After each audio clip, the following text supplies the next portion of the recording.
Jay Crawford, Adam the Bull, Garrett Bush, and so many big names, it would take me hours to say all of their names.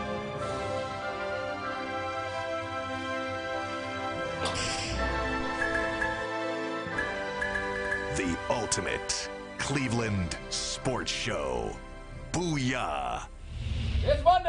Hey! And I don't have much energy. Really? What'd you do all weekend? I played baseball. I was at the golf tournament yesterday. Yeah. Great finish. Nice. Did you pitch well? I only pitched so this was supposed to be an off weekend for me because I start just about every game. Yeah. It was supposed Jay, to put be your mic on. easier. Oh, sorry, guys. I told you he said he was a little I didn't put his mic on. It was supposed to be an easy game. Yeah. I ended up having to come in the 8th and 9th to close out a 10-9 win. Oh, boy. And it shouldn't have come down to that, but it did. So was your arm not feeling it because you weren't expecting to? No, I felt fine. I threw fine. Yeah. I just, it's a different mindset when you come to this park just expecting to pitch. We played in Rocky River, by the way. Oh, really? Where did you play? Baholnik or it's a nice field. I just can't think of the name. It's by Target. Oh, at the Catholic school, Lutheran Westfield? Maybe, perhaps, yeah. Across the street from a park? I don't know. It's just behind a right. Target. There's a Little League field. Yeah, I live not right far over from us. there. Yeah. It just, I don't know. It didn't wear me out. I just don't have energy. It's a Monday. What position do you play if you're not pitching? Shortstop. Okay, so were you Third playing? base. So were you playing the field during that time? I played shortstop the first 7 innings. Okay, Yeah. all right. So it wasn't like. And it was in the first 4 innings, we left 2 on, and then in the second, third, and fourth, we left the bases loaded. No, it was Guardians-esque. That's almost impossible to do. Is. We left 11 men on base in 4 innings. My God. And I flew out. I had a couple of loud outs. I flew out the deep left with the bases loaded to end the second. Yeah. So I contributed to the ineptness when it came to getting hits in the clutch. Yeah. But we were in cruise control. We were winning big the whole game. Yeah. And we just slowly let the opposition chip away. Right. One of our pitchers were getting tired, and my manager said, "I'm going to need you to close it out." And I'm like, "Okay, I'm fine." There you go. Jay saved the day. I'm just tired. I don't know Yeah. why. I think it's because it's Monday too. Do you guys find yourself naturally less energetic on a Monday compared to a Friday? Because I do. That's a fair question. Let me phrase it this way. I've long said if I could invent anything outside of curing cancer and helping mankind, Yeah, sure. I would invent something that I like to call the Friday pill. Mm-hmm. And here's what happens when you take it. Yeah. You take it and you automatically get that feeling head to toe, Right. morning to night, that you have on Friday. It's an unbelievable euphoria. I would say I like that because you have that tons of that weekend's coming energy Yeah, on Friday. yeah. I would say it depends on the time of year Monday, now that I'm thinking about it. I think summer Mondays are tough because, Okay. you're just so relaxed on the weekend, especially in the summer. Yes. Even if you're doing something athletic, it's just relaxing. True. It's beautiful out. You're just enjoying life so much that it's a little hard to get back into work mode on Monday.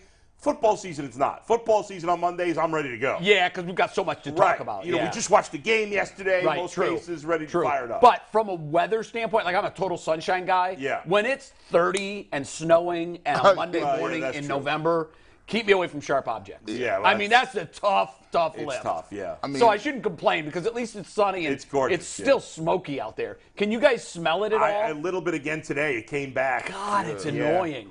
We had to Candidate, get your shit together. I took my son, by the way, my son went to sleepaway camp yesterday. Oh, He's first going time for ever? 6 nights, first night ever. Oh, wow. I was more nervous than he. Like, I was all anxious about it. Really? That's my first time away from him. Sure. He's not with his family besides a sleepover at a friend's How was house. he? He was great. Couldn't wait. He couldn't wait to kick us out of that cabin. He's like, all right, guys, see ya. That's funny. I'm like, you want to walk us out? He's like, no. He goes with his classmates. He has one good friend that went with him. Yeah. And then he was at like a science camp a couple of weeks ago where he met this kid named Reed. And it turns out they were good there too, so he was in a bunk with him Oh, too. nice. So Good. he knows 2 kids. I went in there. This cabin, it felt like it was 1,000 degrees in there. I could never have slept. But Yeah, he was for kids so only. excited to be Good for him. with his buddies. Now, do you have communication with them? None. That's the best way to do it. Man. Yeah, I think that's the best way to do it. I don't know if it was because he wasn't home. Usually, I don't ever set my alarm clock because I almost always wake up between 6:30 and 7. Right. No matter what. No matter what. Right. Almost every day. So I never set an alarm clock unless for some reason I have to get up early. Right. I woke up at 9 o'clock this morning. What? I could not believe it. My wife and I woke up at the same time at 9 o'clock. She's crazy. like, and we had somebody come into the house at 9 to do some work in the house. She's like, we got to get up. I'm like, what time is it? I'm like, was it 7:45? She's like, no, it's not. Why do you think that is? Because he was away and maybe you were more relaxed, not worrying about him in the other room? I don't know, but I was. Like last night, I was all antsy about him being at the camp. Maybe that nervous energy knocked you out. Yeah, I guess so. My mom destroyed my life doing that one year. One year I went to camp, and we were older, like 7th, 8th grade. Yeah. And it was a co-ed camp. And it was camp where it was not in the same places, but it was girls in the girls' dorm. Yeah, his was co-ed too. Yeah. So I'm like, man, they're like, yeah. So they tell me, see, this is a problem where they need to educate black people more when you're doing non-black things. They said camping is non-black. It's right? very non. I'm like, my mom didn't know nothing about it. Yeah. And so she was operating off the non-black camp thing. She thinking we're going to be outside in tents, moving around, getting dirty. So she sends me with this package of clothing that was unacceptable. I tried to tell her. I'm like, no, we're around girls and females. These are people I don't know. I'm very vulnerable in my youthful age. I will develop a Were you wearing a mosquito suit? Oh my God, she sent me, starter coats was big back then. Those starter coats? Starter pullovers was huge. And I had one of the flyest ones in the camp. The Jacksonville Jaguars just came out. I had the coldest one. It was black. I was ready to go. I had my little Air Forces, my shoes, my joints. She says, you ain't wearing none of the old school clothes there. I said, Mom, this is not outside. She sends me with a Chicago Bulls jacket that was a banned Chicago Bulls trench, and the bull had messed up chromosomes, and it was one horn was long, the snout was wrong. So you got it at a discount because it was imperfect. Bro, as they say. they got that at the Goodwill, and I got clowned. I hate to interrupt. Go ahead, McNuggets. We have the Browns just tweeted something out that we need to play. By the way, that Guardians tweet is fake, so don't anybody get caught by that. Yeah, and be careful on this one too. Then. No, this is from the official Browns account, and I think it's teasing something for tomorrow. Okay. I want to play the clip. I want to tell you what I think it's teasing because that would be huge. All right, let's go ahead. Let's play the clip. Hey Jim, new stuff just came in. Thank you.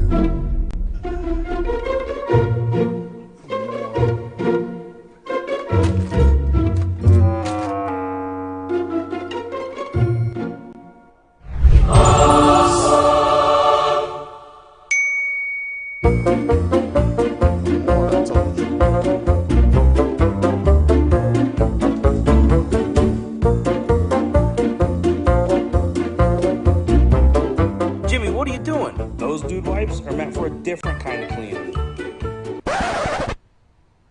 Oh, I think that means white helmets are coming. I do too. I think that means white it's helmets all are it finally can mean, coming. right? It's all it can mean. He's wiping the orange right off the helmet. You've been asking for it. Gee, you've been crying for it. I've been told by an insider the white helmets were coming for a while. I was just disappointed for the simple fact that the Bengals got there first. There's been a long Cold War in gear when it comes to the Browns and Bengals. The Browns will have these white helmets, and I believe these is from the 1964 or something, 1960ish. Now they had the brown helmets with the all white with the double setback ladders. I believe they're going with the white helmets. Now they only wore those white helmets one time. I think it is a specialty helmet. Well, no, I mean even throughout the year, they'll probably only wear it a handful of times, right? Yeah. I love the fact that they got it. Finally, hey, shout out to y'all over there. Y'all be getting the hint. Jerseys are huge in the streets. And guess what? All you guys need now is some grays. Give me another alternate. People have been asking for orange jerseys again, too, like the orange ones. But the oranges don't match because technically they never really wore orange jerseys back then when they had the orange pants. So they don't match. They'll have to come up with those. But generally speaking, I love it. By the way, and maybe part of it is jerseys, and maybe it's a different generation. And we're going to get to another Browns topic in a minute. But being around a lot of kids recently with my son playing sports and coaching Little League. You see what they like.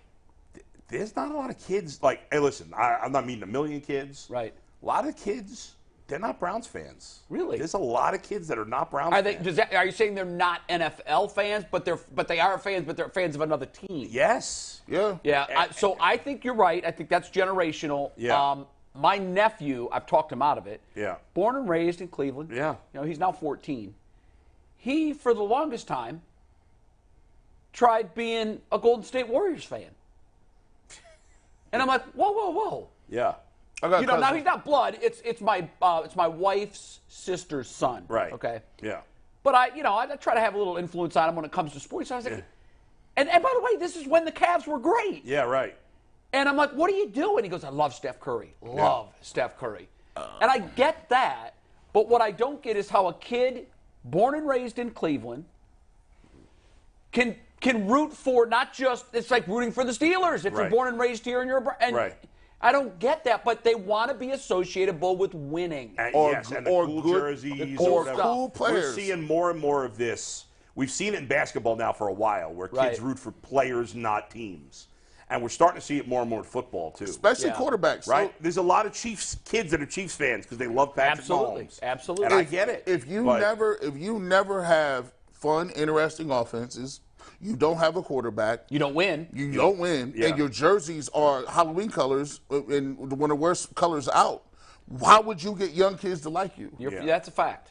Yeah, and you're not really on TV. I mean, you do it because of geographical, or familial, like dad, grandpa, cousins, uncles, brothers. But if your parents aren't huge football fans, exactly. But here it doesn't make sense because most people are big football fans here. Yeah. There was this. I don't have the numbers off the top of my head because I saw this study probably 7 or 8 years ago. Yeah. And it was fascinating. Of all of the team sports, basketball is the one that has the least loyal fans in terms of geography. 100%. Yeah. But after that, it was football, which surprised me because a lot of football fans, when we grew up, it was the Steelers and the Cowboys. Oh, yeah, and the Niners. The Niners, too. So you're a little younger than I am. But for me, it was the mid-'70s. It was the Steelers and the Cowboys. I have a lot of kids that I grew up with that are Steeler fans. Cowboys and Niners for me. So I thought for sure that it could be the NFL would be the least loyal just because fans from random cities jump on winning fan bases. I think also baseball is a more regional sport. You don't watch as many outside of the market games. Where in football and basketball, you see them all. You see them all. Yeah. The good teams are on TV. So is that what we consensus think? White helmets? Yes. I mean, I think it's almost. Yeah, that's cool. They At least almost they're trying gave it something away. different. That's good. Yeah. What did you think of the dude wipes angle to it? It's all right. I thought the commercial was a little cheesy, but who cares? Yeah. Clearly they got paid for it. It was a sponsorship deal. Sure. Yeah. I use dude wipes. I like them. Yeah. I use the JV dude wipes. Oh yeah. What's the JV dude wipes? They just wipes. It's Equate. Yeah, so it's just a generic. Equate brand. Okay, just a generic brand. All right, Joe Thomas on the show today. He's coming up at 12:30. I can't wait to talk to him because he's very shortly going into the Hall of Fame, somewhere we knew his career would end, really from the day he was drafted. He was just about as much a can't miss at that position as you could find. He is as high of expectations as we had for him, he exceeded them. Yeah. I think. So he'll be on at 12:30. We're going to play a fun game with Joe, too. Yeah. How well does he know the gentleman that he's going into the Hall of Fame with? So that'll be a fun quiz game that we're going to play. We talk about Browns, Cavs, and Guardians, of course. Devastating weekend for the Guardians on a lot of fronts. But this was the weekend, if I circle it on a calendar, where my enthusiasm went from moderate to diminished. Especially yesterday. Yesterday was a gut punch of every reliever they brought into the game on Friday and yesterday was just covered in gasoline and just made everything worse. It was really, really, really bad. And the Twins caught fire a little bit, and now they're starting to put a little bit of distance. Their schedule is much favorable. I looked at it for the first time Friday. You're right. Yeah. The Guardians better win the next 2 weeks because after that, their schedule gets really tough. They've got some cupcakes coming up. Yeah, you got Pittsburgh coming up and Kansas City, but Rangers sweep. Obviously, one of the best teams in the American League, but when it's who the Indians have been really for the last 10 years. Yeah. They beat up on the teams they should beat up on. Right. They're above average against the middle of the road group. Right. And they're woefully below average against the powers.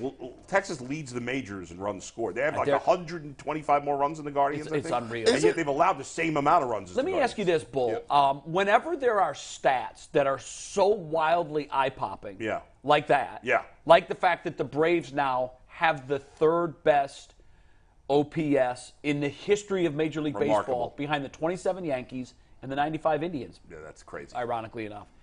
Whenever I'm seeing a team collectively all overperform, my mind immediately goes to what are they doing? Right. And I don't mean above board. Oh, okay. I didn't think about that. Yeah. I'm talking. Yeah, are they banging garbage cans? What are they doing? You know? Like, I know we're using pitch comms now. Is there a way to intercept that signal? I don't know. I don't know how they're. Question. I don't know what they're doing, but when I look at the fact that the Rays and the Rangers, everybody on these rosters are having career years. Yeah. I mean, the Braves in particular have a lot of talent. Braves are loaded with talent. But what they're doing with it, I mean, it's crazy. It's the same thing that when guys are, have 35 home runs at the break. Now, Ohtani is a freak. I don't for a second think that he's using anything. But you know the era I'm talking about, the late 90s and through the 2000s. When a guy was amassing those home runs, I knew they were doing something. I just didn't know what. I remember the one that stood out the most, of course, was Brady Anderson. I mean, that was just... Had like 11 home runs as a career high and then hits 52. Yeah, it was like, there's something fishy there. What in the world is going on there? All right, lot to get to. Let's start with Hopkins. D-Hop signed with the Titans over the weekend. I think I have the terms right. 2 years, $26 million? Was that what it was? Up to 32 with incentives. Oh, yeah, with incentives up to 32. Now, obviously, he was a guy that was mentioned as a potential sign for the Browns, particularly because of his past history with Watkins.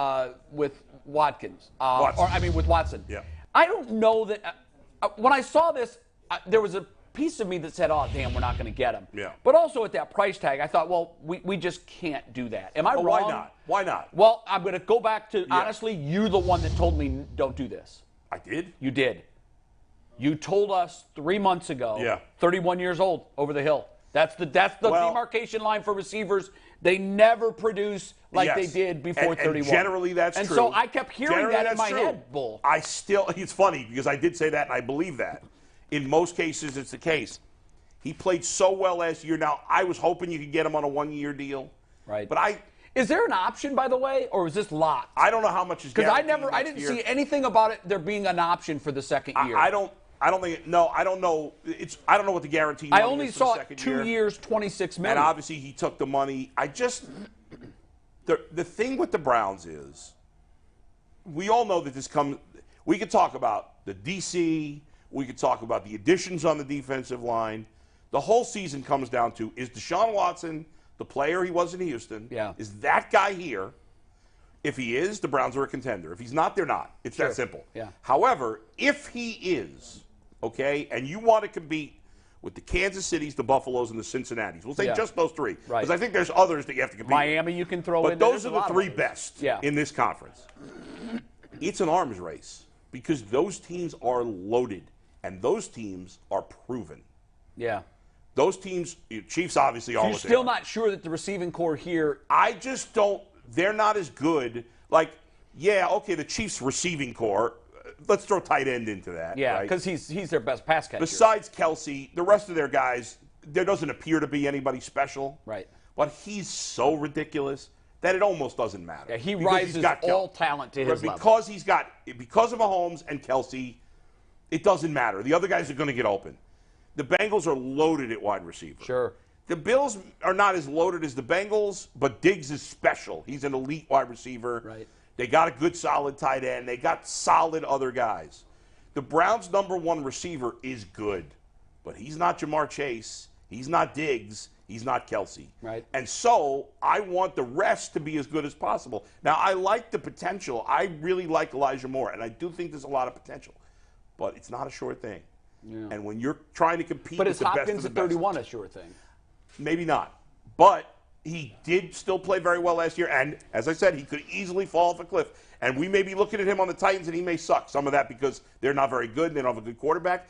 But maybe he's what Julio Jones was. I'm not saying that he is Dwayne Bowe, but I'm still scarred from Dwayne Bowe. Yeah, I hear that. I mean, this guy's been a much better player in his career. Much better top-end player than him. And we don't know what type of guy he is. Right. You know, but Dwayne Bowe just came here and stole money. Yeah, I'm not killing the Browns for not getting Hopkins, but I'm disappointed because in the end, I'm still worried that they're short in their pass-catching room. I'm worried.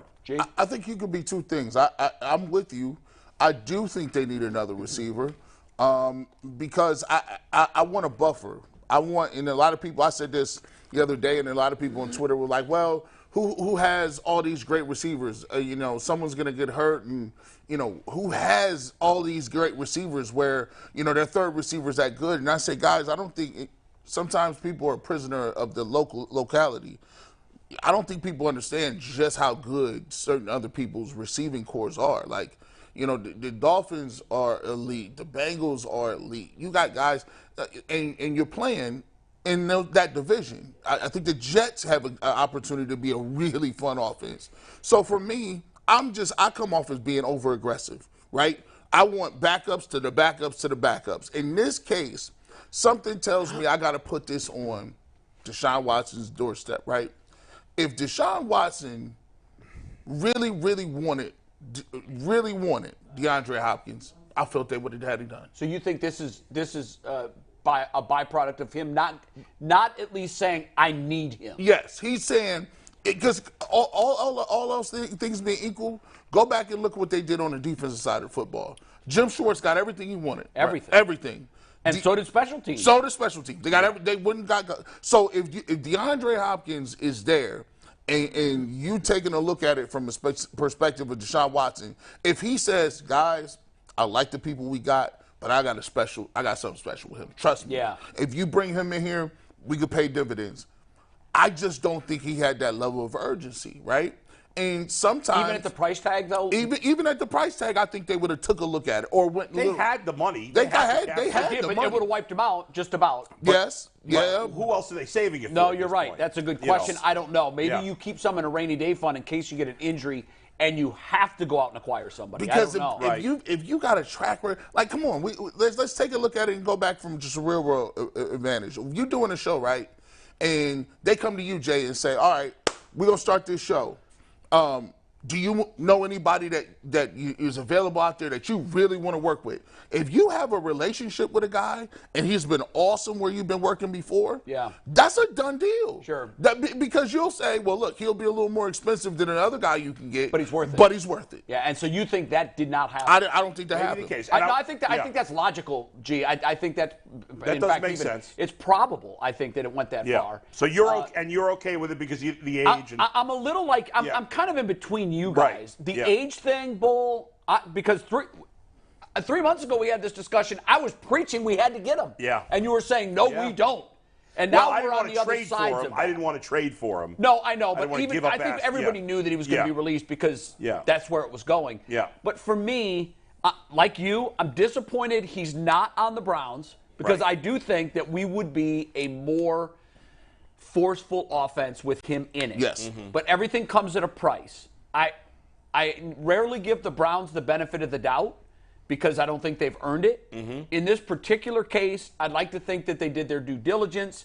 They knew what the final price tag was, and they just said, I think it's more what I proposed. It wipes away their rainy day fund to where, a couple of years ago they had to go out. Last year they had to go out and they had to get a center, right? They had to. Right. That's a key component to your season that you don't have a lot of depth at. They had to go out and get it. And by the way, that move really made a huge difference in their season. It did. Pochich came in and overperformed what we thought he was going to do. Right. But you can't completely wipe out your coffers because if you do and then you come up to that situation where you need someone again, you've got nothing there. I just think there's always ways around it in season to get some extra cap space. But I will say this. I'll spin it positive here. It allows them to see what they got in Elijah Moore. Right? Yeah. To see what David Njoku is, and you and I have been very skeptical about David Njoku, but he's never played a full season with what we hope is a great quarterback. Yeah. Well, a guy who's been a great quarterback. What is David Njoku in a full season with Watson? What is Elijah Moore in a full season with Watson? Even DPJ to some degree. And if they feel like they're short at pass catcher during the season, there may be some guys that become available. Yeah, there usually are. Now, there usually are. Somebody just mentioned, I think before the show, you mentioned Mike Evans. Okay? I don't know what Mike Evans' contract status is. I don't know what Chris Godwin's contract status is off the top of my head. I don't either. But a lot of people think Tampa Bay's tanking this year to get the, what's his name, Caleb Williams? Yeah. All right? You want his contract real quick? Yeah, like what? Yeah, he has a $24 million cap hit this year. That's big. Well, but you wouldn't have him for the whole season, so you wouldn't have to. The acquiring team wouldn't take that whole cap hit. He's the second highest cap hit for any receiver. What's Godwin? How about Godwin? Give me 1 sec. Because he's younger. Do you know who has the highest cap hit of any receiver this year? Amari Cooper. Godwin. Yeah. Is 26. Is an $8.6 million. Okay, that's nothing. nothing. That's manageable. Now think about that. Like, what if Chris Godwin became available during the season? Yeah. What is he? 28. He is 20. Turning 28 this year. Well, you kind of know what it would take to get him, though. I hear we don't you. have it. Well, I'm not going to be in the business of just mortgaging away our future with number one. Jay looked through the back of his mind. What kind of picks is going with this? Well, yeah, well, you know what it would take to get a Godwin, and I don't know that the Browns are willing to do that. What's it gonna? I don't think they should be. What do you think it's going to take? I think it'll take at least a second round. At least a second round. To me, Chris Godwin, and probably a first round. If the Browns are good and Watson's playing well, and they have a chance to be a legit Super Bowl contender, and they'll know by then. They should. Then it's worth giving up a second-round pick for Godwin. So I would say revisit it in October. That will be there. And if Elijah Moore has exploded and become, remember, he was a high draft pick, so and he could. If he become, then okay, you made the right move and not signing Hopkins. I think this is David and Njoku come to Jesus moment. Like, we've had a lot of those. This is they paying them. Did you guys see the fan and I think it was a fan and GM poll top 10 tight ends in football? He didn't get a whisper. No, it wasn't fans. That was players, coaches, personnel executives, and GMs. Oh, so okay. This was I thought I saw only within the NFL. It came out last week. So that's even worse that he wasn't in the top 10. Yeah, I mean it's because they should know. Right. And he didn't get a sniff. So he was honorable mention. He was in so they listed the top 10. Yeah. And then they did 11 through 15. Right, which honorable mention. Which basically would get you in the top half of the league. And he's paid like a number 3 tight end. Right. He's paid. I think his deal is the third best deal. I think he could get up to the bottom half of that top 10, but he's never get. I'd be shocked if he ever gets in the top 5. I think maybe when Kelsey retires and Kittle retires. I think what scares people is that you can see where they like the Browns' weapons. I can see how you can say I like them, but it's only one proven guy. Like, there's only one guy who I've watched and turn it on and say he's open or he can get open on man-to-man coverage. That's Amari Cooper. Now, David Njoku has times where he could catch balls that are really exceptional catches, but he also has balls where he drops. Elijah Moore, I like coming out of college, but they liked him with the Jets every single year. He never put it together. In fairness, he didn't have great pass thhrowers. Did not have those guys. What I would say to that is Garrett Wilson had a monster year last year as a rookie, right? You got me on that one. Yep. I think Garrett Wilson, you talked about before, Mahomes is so good, he makes those that he's playing catch with better. Yeah. I think same thing in that case. I think Wilson is so good. Right. Well, G could have hit him. I mean, you think about the year Josh Gordon Yes, had. it is scary. You think about the year Josh Gordon had when he had 1,600 yards playing 14 games Insane. with a bunch of slappies at quarterback. And he's going to have Aaron Rodgers, and Aaron Rodgers will spoon feed. And we haven't even mentioned Jacksonville and what they got potentially. No, I know. They're another team that's certainly on the rise. got him. Did you see Hill's comments? He's basically guaranteeing he's going to have a 2,000-yard season. Yeah. I mean, he could. Interesting. I mean, he could if his quarterback stays clean. Yeah. Tyreek Hill. Tyreek Hill. Yeah. Oh, I was like, who having 2,000 what? Yeah. He's the kind of guy that could do it. Oh, sure. If his quarterback can stay healthy. He was on pace. Do you remember when they played the Browns last year? last year. And we looked at the stats and how he had, at that time, I think it was week 9, he had like 1,300 yards. The Browns as a team had like 12. He had Madden stats. I do have a question for you guys, though. So Hopkins goes to Tennessee. When the schedule came out, Tennessee's the third game of the season, week 3 for the Browns. It was one of the ones we looked at, especially in the first 5, is, hey, that's a must-win for the Browns. Yeah. They need that because it's probably the weakest opponent in their first 5. Vrabel always has these dudes playing hard. Defensively, they're always tough. Now they have a receiver. I don't think Tannehill's a good quarterback. I don't believe in Will Levis or Malik Willis, the guy they drafted last year. Right. Does Hopkins on Tennessee make you guys do at least a double take on that Week 3 game? He makes them better. I mean, yeah, they're better. I mean, if you think they're going to win, you still think they're going to win. That game's here, right? Or is it there? No, Week 3, I believe, is there. Steve, let's put wide receivers don't really change the point spread. I thought it was. So. I thought that game was here. If they can't, what are we doing? If they can't beat Tennessee, we might as well just shut the cookie operation down. Like this. It is home. I apologize. It's at home against Tennessee. Tennessee's a good, solid team. Yeah, remember though, a couple of years ago, we opened against Tennessee. We kicked their ass. We had already put that one in the win column. We're let's get on to Week 2. And our team quit in the third quarter and got blown off the turf. I think they got three. They threw 3 picks. I remember Derrick Henry ran through 55 people on a screen pass. The game wasn't that close. But I'm just saying, like, if you want to be known as that type of team, you got you have to beat Tennessee. Yeah, you have to beat them. Let's wrap it up with this because Mikey posed this in the notes over the weekend, and it's an interesting concept. So many times players will say when they're in this situation they can go anywhere. So I'm going to go to a team that has a chance to win the Super Bowl, that has a Pro Bowl quarterback, and, Right. And you look at this and you're like, okay, no, they don't have a chance to win the Super Bowl. No. No, they don't have a top-tier quarterback. Nope. Is it always about the money? Right? I mean, pretty much, which I don't even, like, I'm okay with that. I would rather the player say, yeah, I went there for the money. Sure. I'm not going to hold it against him. I mean, most of us do. A lot of people in life do things for the money. If you have a chance to make more money, you're going to go. Part of me says, well, he's made so much money. Why wouldn't he go with a place with a better chance to win? Now, he may look at the Browns and think they don't have a great chance to win either. To me, it seems obvious the Browns have a better chance to win than the Titans. But again, as you guys said, maybe Deshaun Watson didn't want him. Who the hell knows? Right. But, I mean, outside of Jose Ramirez, there's not a lot of examples of guys taking less money. That was going to be my exception, too. Yeah, I mean, it's the only one I can think of. And I'm not talking about, $4 million less to stay. We're talking about a guy that potentially left 9 figures on the table. Anywhere from 90 to 150 million. That's 9 figures. Yeah. Jose Ramirez said, I really like Cleveland. When it's all said and done, there better be a statue for Jose Ramirez. Oh, my gosh. There better be a parade for Jose Ramirez. My fear is I don't think he is as appreciated as he should be because he gave a city that always ranks dead last in poverty. We rank dead last in so many measurables in terms of places to live. And he said no to $100 million so he could stay here. That might be one of the best examples ever of a player saying, no, it's not about the money. I look at it like this, like you just said. How many times have those players been rewarded by taking less money?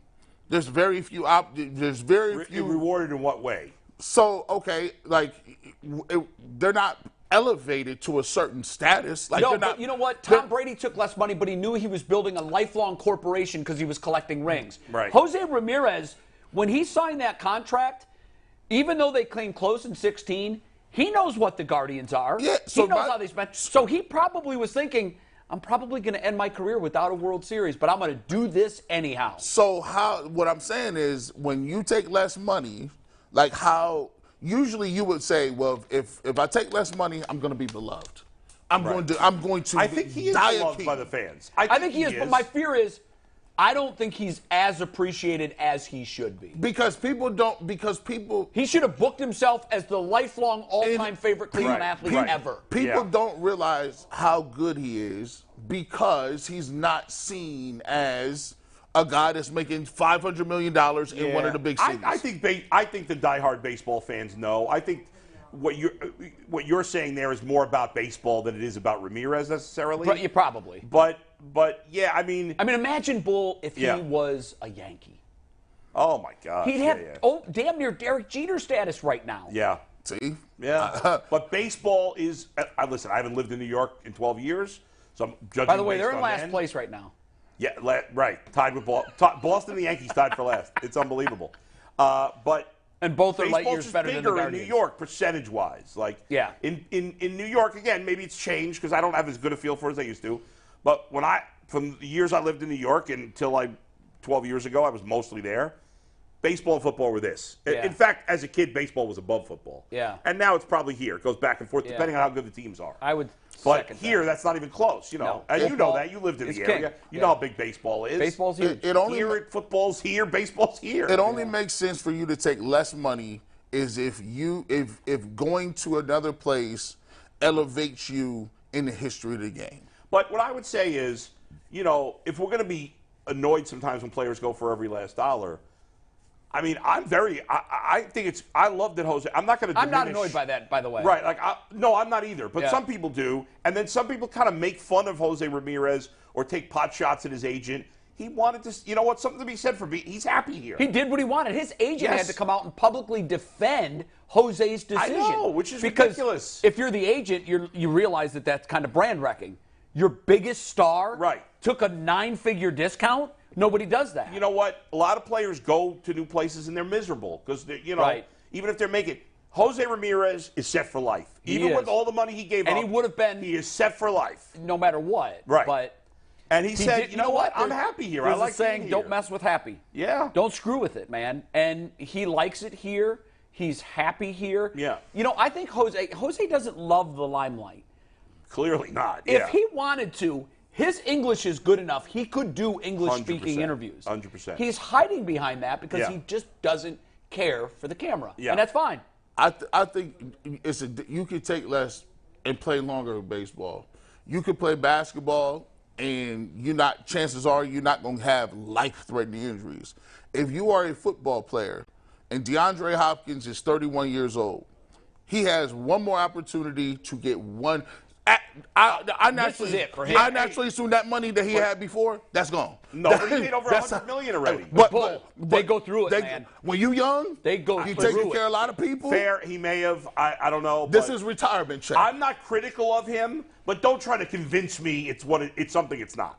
Don't be, at least if you're going to take the money, which is fine. Just be honest about it. Say this. Who this cares? Team, they gave me the best paycheck, and that's Yeah. where I'm going. I think everything is about a negotiation. The more teams you have involved, great. When you start saying, listen, I'll take a little less money. You know, I got a quarterback over here. So that opens you up to teams who may not have a big bag of money. So now it's he could go to New England. What about him going there and all of a sudden? All I'd say about DeAndre Hopkins is, maybe he's going to make more money now, and maybe this is his last contract. But let's say he had gone to Kansas City and played with Patrick Mahomes. Mm-hmm. Well, his talent could diminish some, and he'd still probably put up pretty good numbers. I think the smart play would have been to go to Kansas City. Yeah, I now, mean, we don't know if they were if interested. I'm DeAndre but Hopkins, I'm even giving them a huge discount. I would have done And that. here's but why. Whatever. A guy like Mahomes will get you another contract. That's right. A guy like Mahomes will likely get you a ring. Yeah. And in his case, that might be the difference between a gold jacket one day and not. Yeah. Because I think he's certainly tracking as a Hall of Famer. Yeah. But if you put a ring on his finger, I think it books it. Yeah, no doubt. Where By the otherwise, way, maybe not. have you started the quarterback? I have not. It was a hectic weekend. I'm into episode 6. There's 8 Wow. episodes. This is so good. Riveting, huh? And like Mahomes, I know maybe he's saying being a phony at some degree. He comes off very real, and I feel like I have a good feel. My God, even his wife. I've come around on his wife. You like his wife? I've grown up. His wife owns or is part owner of this local women's soccer team, professional women's soccer, and it's kind of cool that she's giving opportunity. I don't know. I've really come around on her, but he is. I mean, this guy is just the best. You know what? He's hard not to like. It is really hard not to like. He's Steph Curry. Yep. Yeah. To me, he's Steph Curry. He's a very likable and good guy in the community. Yeah. He comes from professional major sports lineage. Yeah. He is arguably, both of those guys were at the tops of their games. Steph was clearly an MVP caliber player for a number of years. Some argue still can be. Same with Mahomes. They're like the same dude to me. They even sort of resemble one another a little bit physically. Yeah. It is amazing. Yeah. As much as we hated Steph for the rival. He is, if you're honest about it, he's hard to dislike. He's really hard unlike to a dislike. Draymond Green or whatever. Yeah, but yeah, absolutely. Like, Steph's hard like to if, dislike. as much as Cavs fans hated him, if the Cavs announced tomorrow Steph's coming to Cleveland, my God. we'd lose our minds. Yeah. And the same thing with Mahomes. We hate Mahomes. Oh my God. But if the Browns somehow were able to work a deal where Mahomes was the team's quarterback, the city would go nuts. It was this funny part in one of the episodes where Henry Winkler, remember who played the Sure. He Fonzie. Henry Winkler had tweeted out something about Mahomes just randomly, and then Mahomes got invited him to Chiefs practice, and he goes over and he hugs Henry Winkler, and he got him a jersey. That's nuts. And It was a game against the Raiders. It wasn't practice. It was a game against the Raiders. Oh, that's right. It was a game. Wow. And he's like, and you see Mahomes, he's like, he's the Fonz. I had to, That's awesome. No, that's really cool. We're going to do a full quarterback review on Thursday. Yeah. So by Jason's going to then. watch it. I G's will. going to watch it by then. Bolo finish it up. I'm on episode 2. Oh, wow. Yeah, so we'll do a full review. I'm behind two. What is it, an hour each? About 45 minutes. See, that's one where I'll get into it and I'll wipe it out. It's hard to on a rainy day shut or it off. something. Yeah. Okay. Real quick, before we move on, I got one more thing on whether athletes do it for the money. So I think we all agree that if a guy decides to take the bag, none of us have an issue with that. That seems right. I don't. I don't think G does. Real quick, yes or no? Do any of you have an issue if a guy? No. No, I encourage guys to do it. On the flip side, when teams make decisions that may not be the most popular to fit their cap situation, Right. we're always pro player, hey, go get your money. But when a team does it, it feels like there's the complete opposite effect, even though if you take a step back, they're both doing what's in the best interest for them. Yes. Why do you think it's such a complete different 180 on how fans feel about both of those moves, even though, like I said, I know they're opposites. Yeah, but they're I've both thought coming I've from the thought a same- lot about this. I disagree about the premise. I think the You don't think the Browns get more equity than a player that decides he's going to leave town? So that's what I was saying. I think when he was saying that when a team makes a decision and they leave, I thought you were saying that the fans are on more of the side of the fans ownership. are always pro-team. They're always pro-team. And I've thought a lot about this. We had many discussions about this with my friends and coworkers through the years. My baseline thinking on that is they're not leaving. Now, I know in our case, we lost our team. But it's almost like they're the real parent and the player is the step parent. Yeah. And the child is always going to give allegiance to the real parent because they're not leaving their life. Player might. Yeah. And so it's even in a city like Cleveland where Jimmy Haslam was voted in our brief poll as the number 2 best owner in town, tied with Dolan. It's crazy, right? That will be, when I die, that will be the thing that most shocked me about my entire fandom. I mean, yeah. I'll never get that. And I think Jimmy Haslam is arguably, over the last decade, been the worst owner in sports, period. Except for maybe Daniel Snyder. But co-sign that with an exclamation point. But I can see why. The winning percentage bears it out. Yeah. That's their number. That's and their grade. all the shady stuff off the field, everything. too. Because and so for Cleveland fans to say he's number 2, he's the second best owner behind Gilbert. I can see why they do it. I can see. I can't. It's inexcusable, G. So I see why he can do it because it's what have you done for me in the last 5 seconds? And what he's done is he's made. It is? Yeah. But I don't forget 0-16. Hold on. They give you. He's giving you splash moves. Big ones, like he's giving you Odell Beckham Jr. Didn't work out. I don't care. Show me the baby. But that's I want wins. But that's why they put him with the Dolans because the people are saying, well, you do good with no money, but if you spent like Haslam and did what he would do, you would be great. We would love you, but you don't. Did we ask that question about comparing the GMs of the teams? No, we just did owners. Because that would really tell you even more. Because the GMs, it's not even close. Not even close. It's a runaway. And I bet a lot of people would say Andrew Berry is as good as the Guardians front office because they are prisoner of the moment. Yes. And the Guardians front office in the last year has had their worst don't kill the messenger. I'm telling you. Not only is that the most surprising take I've ever heard in sports, it's the most disappointing. What? That the Browns fans could actually 25% of the people that voted in our poll. The owner. 25%. So 50% said it's Gilbert. Yeah. 25% said Haslam. 25% said Dolan. That was the most shocking I and don't know how you disappointing could take I've possibly- ever seen from a collective fan base. I mean, again, there's 100 owners roughly between the three major sports that we pay attention to. There are. I think the only person you can make a case that's worse than him was Daniel Snyder for the past decade. I think that's it. I would agree with that. Yeah, he I mean, is I don't number know- I don't 99. know who else you can yet make a case somehow for. Yeah. the fan, and I understand that they love football. Yeah. But you would think their love for football would also come with Right. a set of circumstances where you demand that team be great. Yeah. And But we have not been. But I think in fact, we've been colossally bad. I think our fans are, to some degree, irrationally think this team is going to be great this year. Now, they might turn out to be, but it's unproven at this point. But that's part of the prisoner of the moment. But that's hopeful thinking. Like, Right. Our question was very simple. Not which team do you want to most see win. Right. It was which owner has done the best job during his tenure here. They so obviously got that wrong. I'll never get my mind around it. Here's why. So people's negative emotions way more than positive ones, right?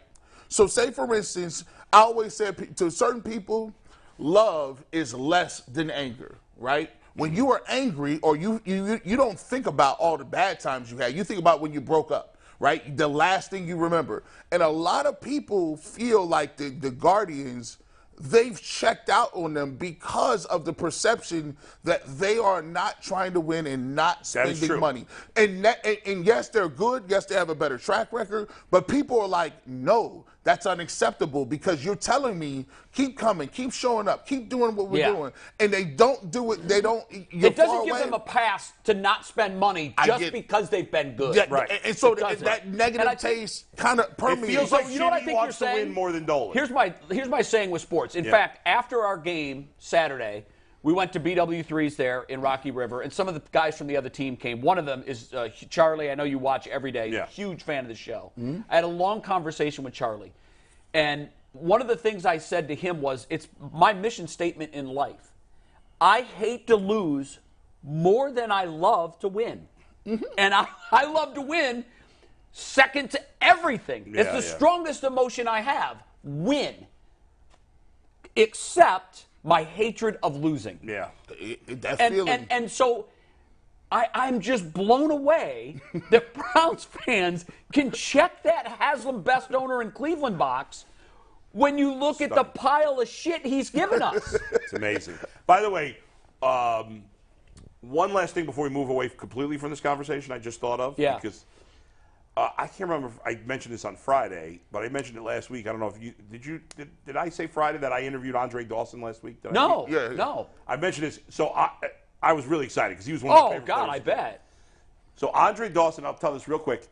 He, until Ramirez at least, and maybe before, is the greatest example of not taking the money. You're right, because the Cubs were all-time bad there. Well, it wasn't. They were, but it was beyond that. Remember, that was the collusion year.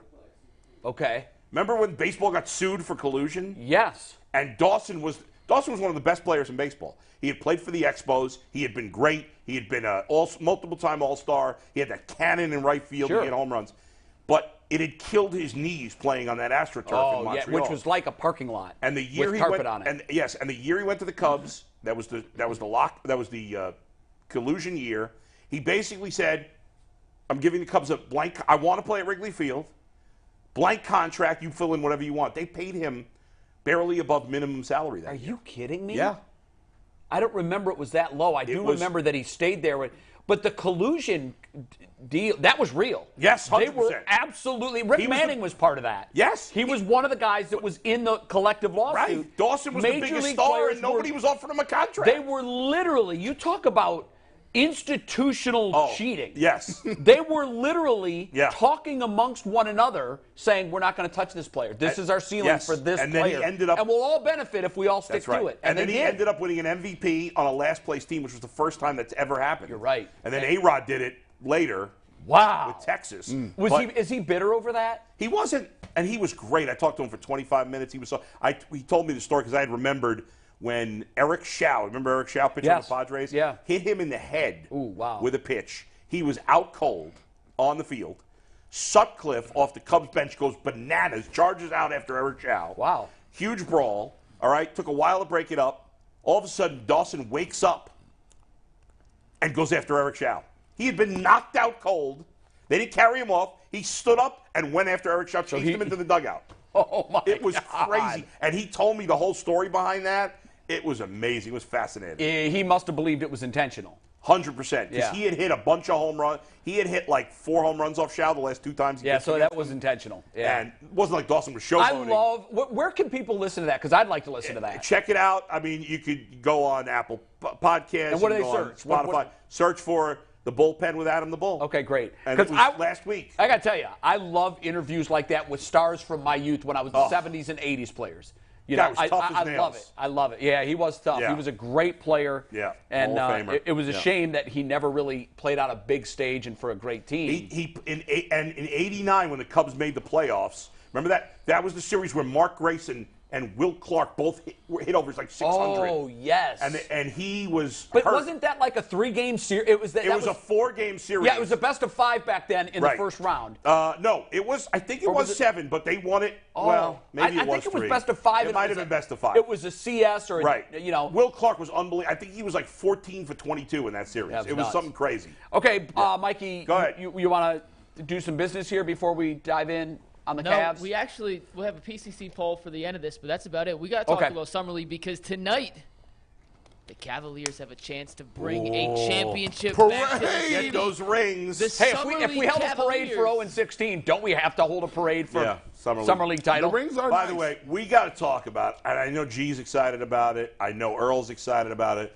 Let's talk about the MVP for the Cavs in this Summer League.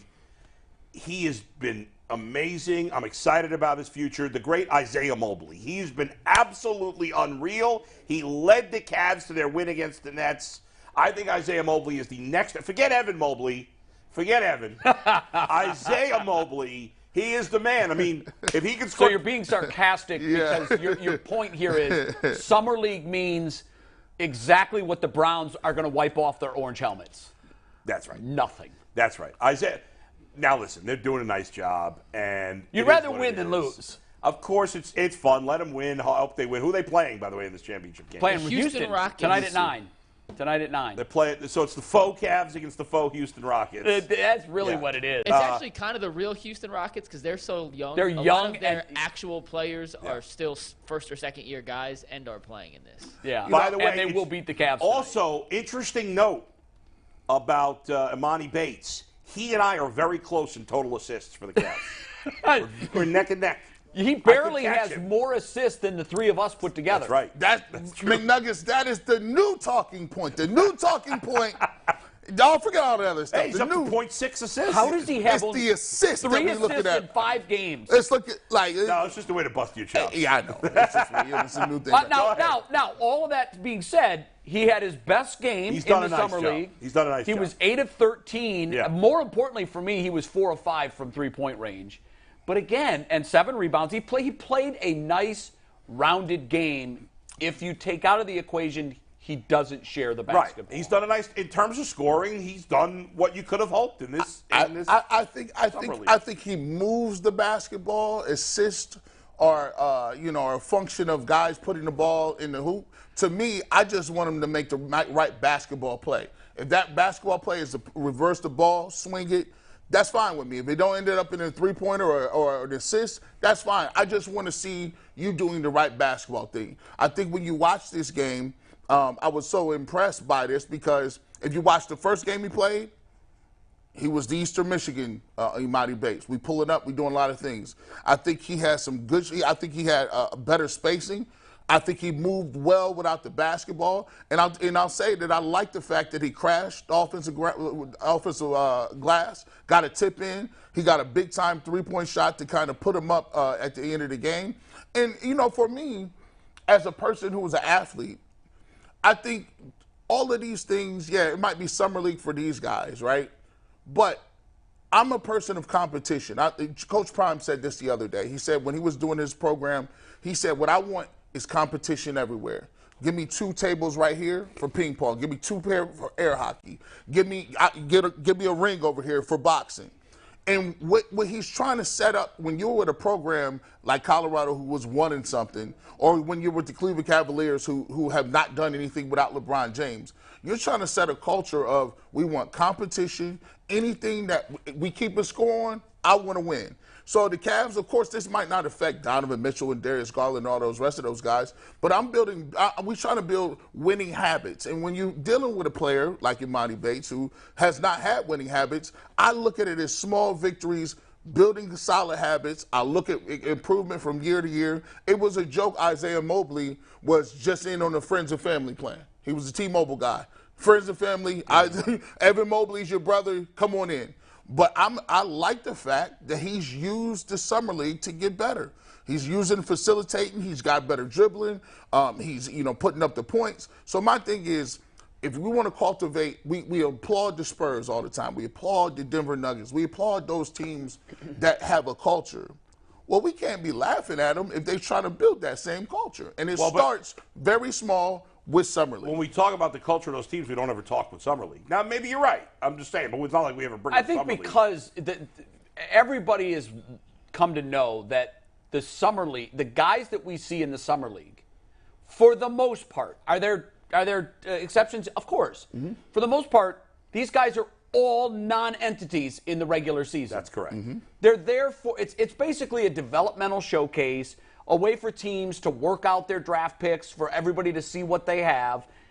It's almost like an official training camp. And it's a way to fill out your G League roster, basically, for the most part. Right. Hey, this guy's worth keeping around. Right. And again, I think most of us think like, okay, yeah, there's some potential there with Emoni Bates. He's done a nice job.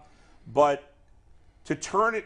You're not going to rubber stamp that success into success at the next level. I got to see him play against NBA players, and he's not. Of course. Right, yeah. Of course you got to see Before that. I'm going to get overly excited. Of course you got to see that. You got to pay the dividends. Mike, did we mischaracterize any of that, what we just said? No, I think you guys are both right. Summer League, as we said before it started, you're not going to really learn anything from Summer League. It is Summer League.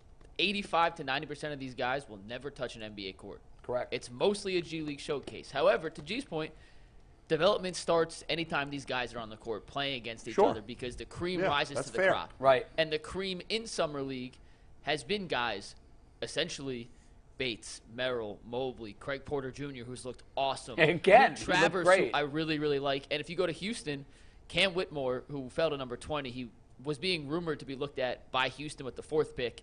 He's been unbelievable in Summer League. Yeah. They have a lot of young guys on their roster, their NBA roster, who started playing in Summer League this year, like Tari Eason and Jabari Smith, who was a 3rd pick last year, who were so dominant in the first 2 games. Houston was like, nope, can't get hurt. You guys are too good to be we here. know what we have in you. So it is the first step in development. You would much rather somebody play well in Summer League than not. And you'd much rather they win. And you'd much rather they win. But it doesn't mean anything. You can't draw any conclusion. Just like That's probably the best way I've heard it described. Trae Young was terrible in Summer League. Turned out to be a pretty damn good pro. Even if I'm not a Trae Young fan, I don't think it translates to winning basketball. He's clearly a good basketball player. There have been 4 or 5 Summer League MVPs in the last 15 years who you guys have never heard of. That's exactly right. Mm-hmm. So hold the champagne cork. Let me ask you this. Last thing real quick. Yeah. And ask me. It's still okay to get excited and have fun with this. Sure. It's still live basketball. You'd rather win than lose. Still something going on. Yeah. And we'll get to this in a sec, but I want you to ask your question first. The Cavs are still playing for a championship tonight. Right. I don't care. There's only so many championships in a calendar year that a team could win, whatever level. Yeah. There's only one AA championship. There's only one championships. Those don't come around often. So I think there is a benefit for the young guys on this Cavs team who mostly won't ever make an NBA roster to still get that. That's why I don't get excited about it. So what was your question? Would you have rather, because I know where I stand on this, I think that we know what Emoni Bates is. We know what his game is. I would have been more satisfied if there was a progression through the 5 games where it looked like he was, to your point, G, like making smarter basketball plays, integrating into the team concept. So if, let's say, in the first game he had 1 assist, I'd like to see him have 2 in the second game. And then I'd like to push him to have 3 in the third game. And maybe even 5 in the 5th game. That's not outside the realm of reasonability. Like, okay, we know you're a tough shot maker. We know what you can do. Let's use this 5-game stretch. Let's push yourself. be a team player, move the basketball, get it to the open guy. The fact that he has 3 assists in 5 games is almost unbelievable to me. Yeah, I mean, it's almost unbelievable. It's hard. You look at the rest of the roster, almost everyone who plays decent minutes is averaging at least 4.5 assists on the Cavs.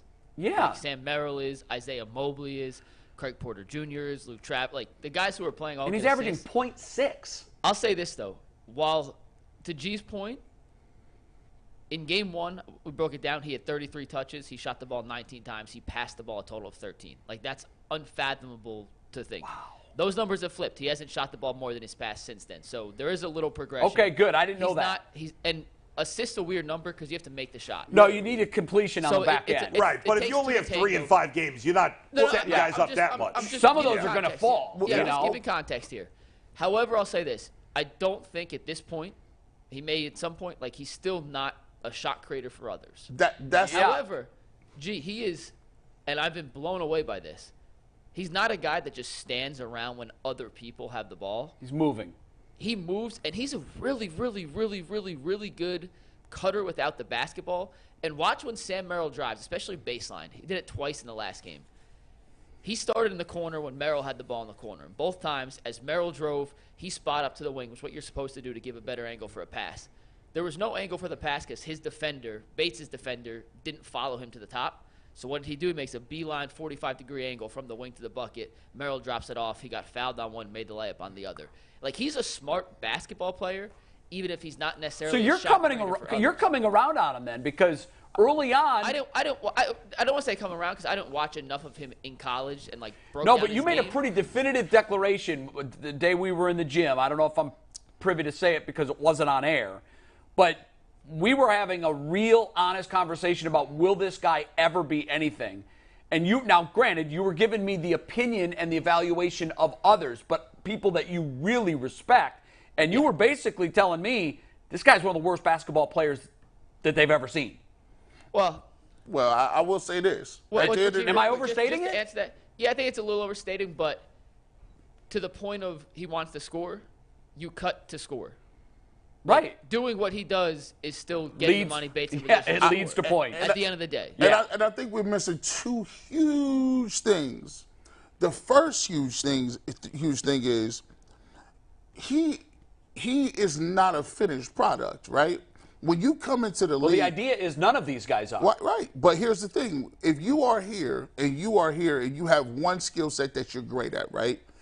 Sometimes everybody ain't gonna be LeBron. Everybody don't have the ball in their hands and distributing.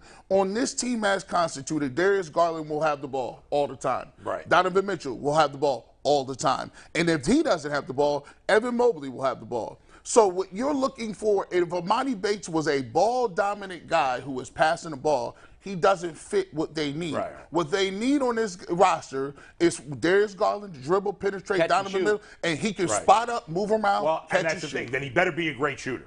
And we'll see if he is. He was 4 for 5 yesterday. Again, Well, he was, but he's playing NBA players. He was 41% in college. He'll get. And he's roughly he's over 40% now in 5 games at Summer League. What is but he up coming from? in, he was 39%.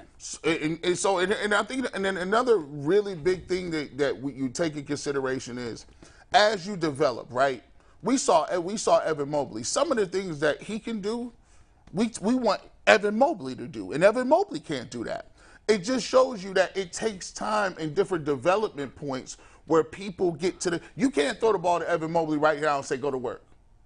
That's just not his game. But he can block shots, and that's an intangible. And he can play defense, and he's one of the best help side defenders. But Evan Mobley can play in the NBA right now. We don't know that this kid can play in the NBA. So here's the small steps, Bull. What you do is you take a look at the evidence and what he can show. The coaching staff is, hey, this is where I'm at. They said, we're impressed with that. Here's what we're going to do. Now let's see when training camp comes around. Can you hold up against the guys we got? So now it's going to be him and those other guys. We'll see if Isaiah Mobley can hold up against regular guys in the training camp. Sure. Now, instead of you going against these guys, Evan Mobley's closing out on you on a three-point shot. Yeah. Can you still knock him down? So my thought process, to me, a lot of people are surprised where he's at. I'm really not that surprised where he's at. And I'm going to stand by it. He's going to be and have an opportunity this year to be on the Cavs roster to see what he has. And he may do something, he may not do something, but he's going to get an opportunity to play. I think it's crazy to think that he's going to somehow be like in the G League for a whole solid, like calendar year getting redshirted. He's going to have an opportunity to play. It's just up to him what he does when he gets that opportunity. All right, very good. In terms of, will I be rooting like crazy for them to win tonight? I'd rather they win again. But to me, it means as much as if all the NBA teams got together and played a Yahtzee championship. I don't if the care Cavs happen to win the Yahtzee championship, that's cool. It's great. Right. What would he need? What would you say? What would you come away? Well, I'll ask both of you this. What would you come away and say you were impressed? What would he have to do, or the team would have to do for you to say, "Oh, that was kind of"? There's nothing they can do. So it's nothing. Nothing, because I know what the competition is. Mm-hmm. I know that these guys are guys they're never going to play against in the NBA. Mm-hmm. So, okay, that they happen to be the best of the G Leaguers. Okay, I would celebrate it the same way I would celebrate if the Cavs team, G League team, won the championship there. Okay. Mm-hmm. That's nice. It's cool that they won. But what does it mean and what does it equate to? The same as if it was a Yahtzee championship. I don't pay attention to the Guardians' spring training record. I don't either. No, but here's what you will pay attention to: a prospect who throws 100 miles an hour and has a good curveball. Yes, but here's why, though. Here's why. Okay. Because that's his performance. You can isolate and you can duplicate. Right. What he's doing is dependent upon the 5 guys that are on the floor against him at that time. Right. Mm-hmm. And he may get off, open shot after open shot after open shot and make 80%. Mm-hmm. It's not like that translates to an NBA 80% like a 100-mile-an-hour fastball would in a spring training game. I would say if he came out in the next game and you said he had 10 assists, obviously 10 assists is a function you making that. What I want to see him athleticism. That translates to me. Yeah. So athleticism. But I haven't seen that from him. Right, but if I see a Guardians, if I see Gavin Williams pitching in spring training, and he's facing Shohei Ohtani in a spring training game, yeah, that has some value, some. It does. Mm-hmm. But if he's facing some A-baller, well, I don't care what he does there. Right, sure. It's meaningless. But you know what? Like with pitchers, like shortstop, I don't know. Yeah. But with pitchers, I watched Gavin Williams throw a bullpen in spring training. And I left and I was like, right, you see oh my stuff. God. Yeah. He wasn't throwing against any hitters. Mm-hmm. I just watched his stuff. Right. And you can see, okay, that's major league stuff. I know it when I see it. That's going to work at the major league level. What we see from Emoni Bates outside of athleticism, because I do believe that would translate. If we see a guy windmilling on the way to the basket and he's making one athletic play after another, I would say, okay, that's a skill set that you can pack in your toolbox and carry with you to the next level. But outside of that, because of who he's doing against, he might as well be playing against high school kids. Right, if you're telling me he can shoot 40% from 3 in the NBA, okay. I'm excited about that. But we don't know that he can do that. The thing that I think translates just by looking at it, the way the NBA is now, is you got to have, the way people are switching out, guys are so much more athletic. You got Mobley and guys that are 7-footers. You got Wembley. The thing that he does is when he shoots, he's an elite space creator. He can get space on guys that are the same height as him, and he's 6'9", and you really can't block it. I think that he has all of the traits to be a contested shot guy. But will that translate against NBA defenders? I don't know. We'll see. I don't know. I think this. And gee, I'm with you. My hope is that yes, and yes. I don't think anybody's sitting here thinking, oh, I can't believe we drafted this guy. No. Nobody's doing that. I'm just trying to temper my enthusiasm. Right, but I feel like people like you and I and Mike were saying, like, let's wait and see. Let's calm down. Right. Yeah. You're a hater. You're a hater. No, we're not haters. I'm not being a hater. I'm just trying to say, well, I can't get over the top excited. Right. I'm not saying, now, they wasted a pick on this guy. If we were going into Game 6 of the NBA regular season, and he'd been doing this, and his numbers were identical, even with the lack of assists, hell yeah, I'd We'd be on that excited, mountaintop with you. Because at least that's NBA games. I would say, okay, it's a small sample size. Right, sure. And, we saw what Jeremy Lin, a small sample size can make a superstar. Yes. But he can't make an all-star. And so, what I want to see is, I want to see him do this against the absolute elite competition that he would face every single night. And if he does that, G, I'll be the first guy to buy an Emoni Bates jersey. I want this guy to be special. I'm rooting for him, number one, because I feel like life's kind of, after giving him a full house, I feel like life has given him a bunch of deuces. Yeah. Like it's been, it's been a rough go for him, and he's a young guy. I'm willing to cut him some slack. I don't think that what he's done has cemented his future. No. But I'm rooting like crazy for this guy to be a success, especially here. And the truth is, even if he had been the fifth pick in the draft instead of the 50th or whatever he was, I still wouldn't be that excited about Summer League.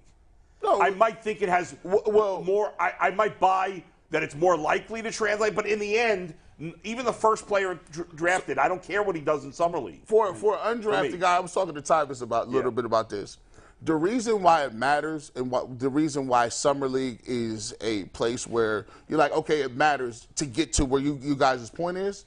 So he's a second-round pick, right?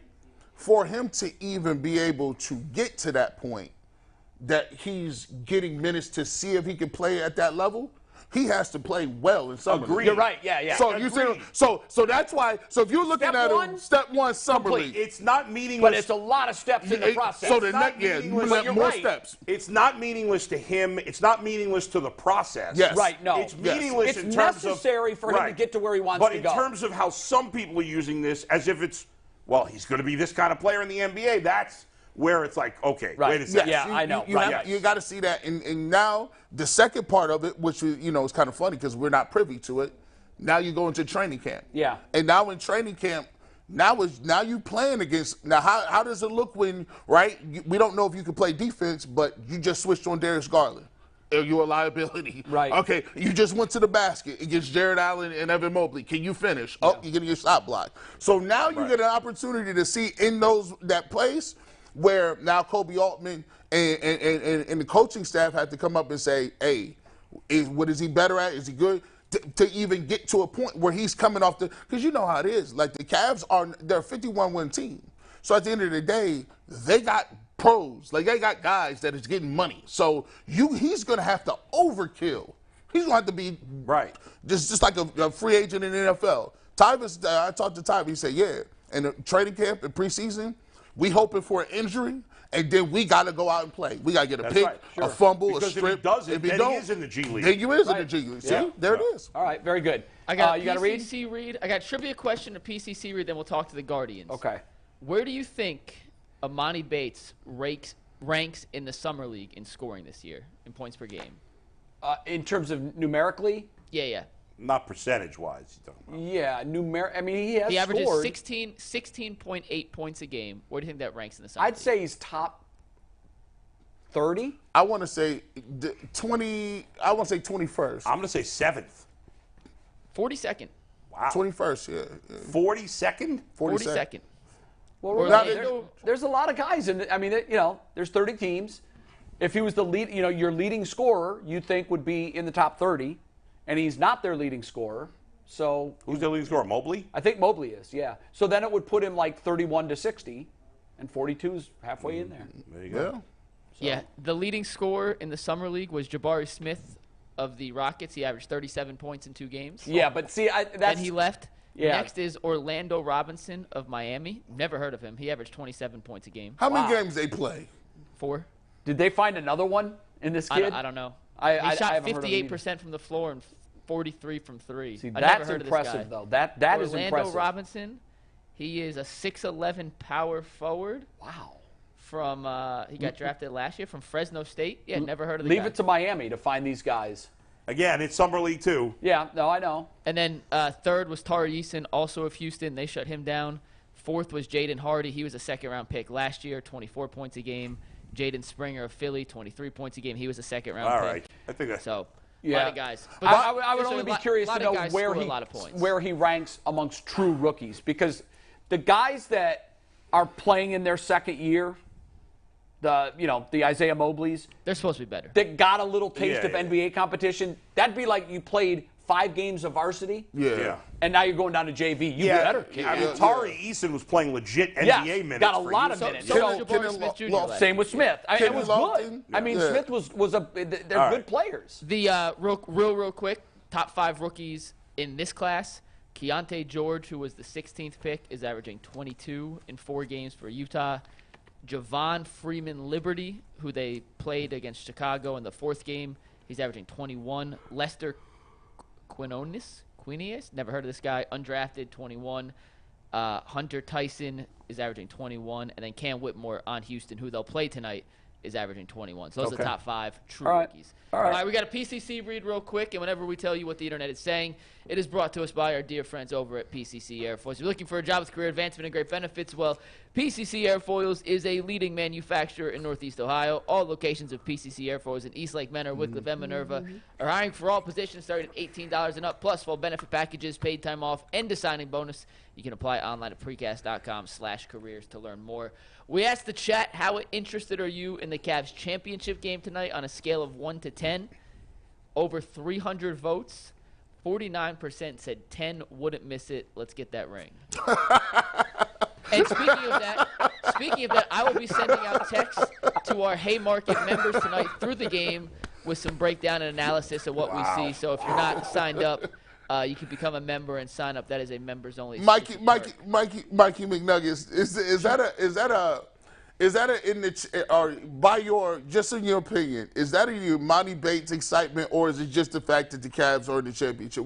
How much do you think contributes to that? 55% Emoni Bates, 20% Craig Porter Jr. Because I think Craig Porter Jr. Oh, no. a cool cult following. No. I'm right on board. Listen. Yeah, but he just can't fit in with this team. Listen, he's going to be a G League guy, but he's a hooper. That dude I like play. him. That dude could actually play. And I'm going gonna say, 25%. and get ready for the Sam Merrill cult, because he don't miss in people's minds. Sam Merrill is the basketball player I always dreamed I was. Sam Merrill, Really? That's who you wanted to be. he don't He miss. has he'll shoot and miss 7 in a row and shoot.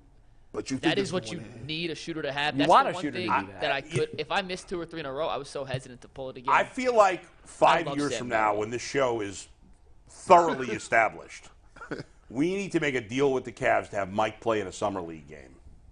Somehow. Listen, That would be the greatest thing ever. I would do it so fast.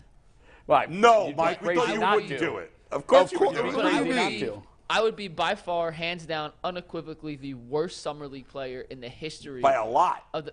By eons and neons, Yeah. especially in Okay. 5 years. I don't think you'd embarrass yourself.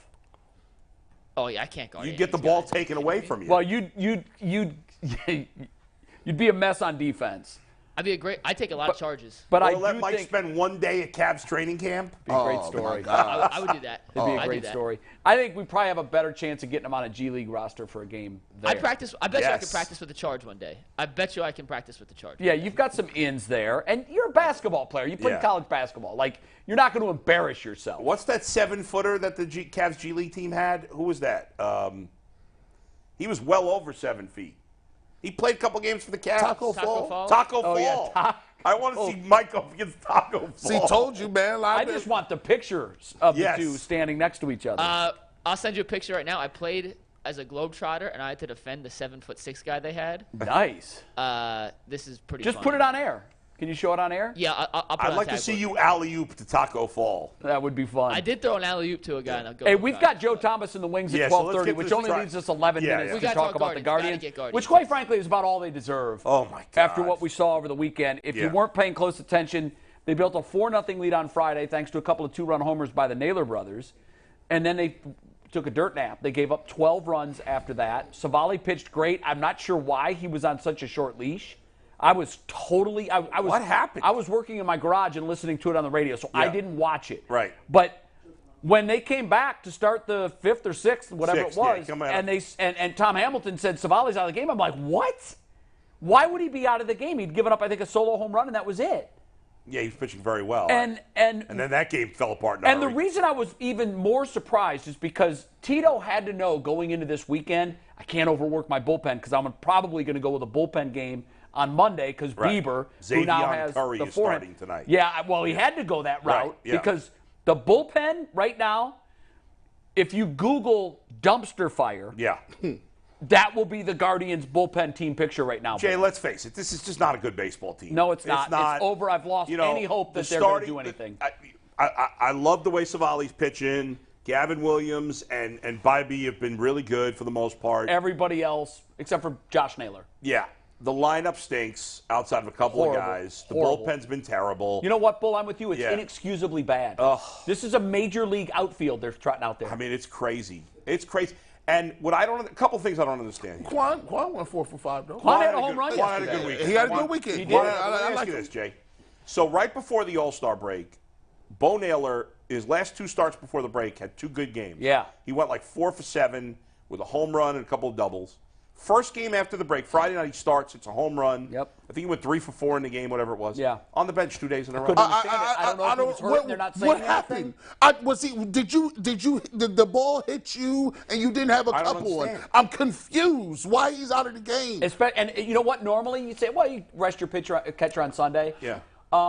He's just coming off the All-Star break. Right, and he's sat Saturday and Sunday. I know. I don't know what happened. Somebody who always fights with me because he defends the Guardians no matter what they do said, well, Saturday was a day game after a night game. So? It's the second game after the All-Star. Then play him Sunday. He's 5 years old. Something we don't know about. The Rangers catcher played Friday and Saturday. There's something we don't know about. Either there was an injury and they're trying to keep it low-key, or he's done something and it's disciplinary. Because you wouldn't take him out of the lineup for 2 days in a row. He's one of your only high sources of power. Why would you? And you know what? Can we stop with the 3 catchers already? I know. David Frykid's done a nice job. Keep him as the backup. He has done well. And get rid of Cam Gallagher.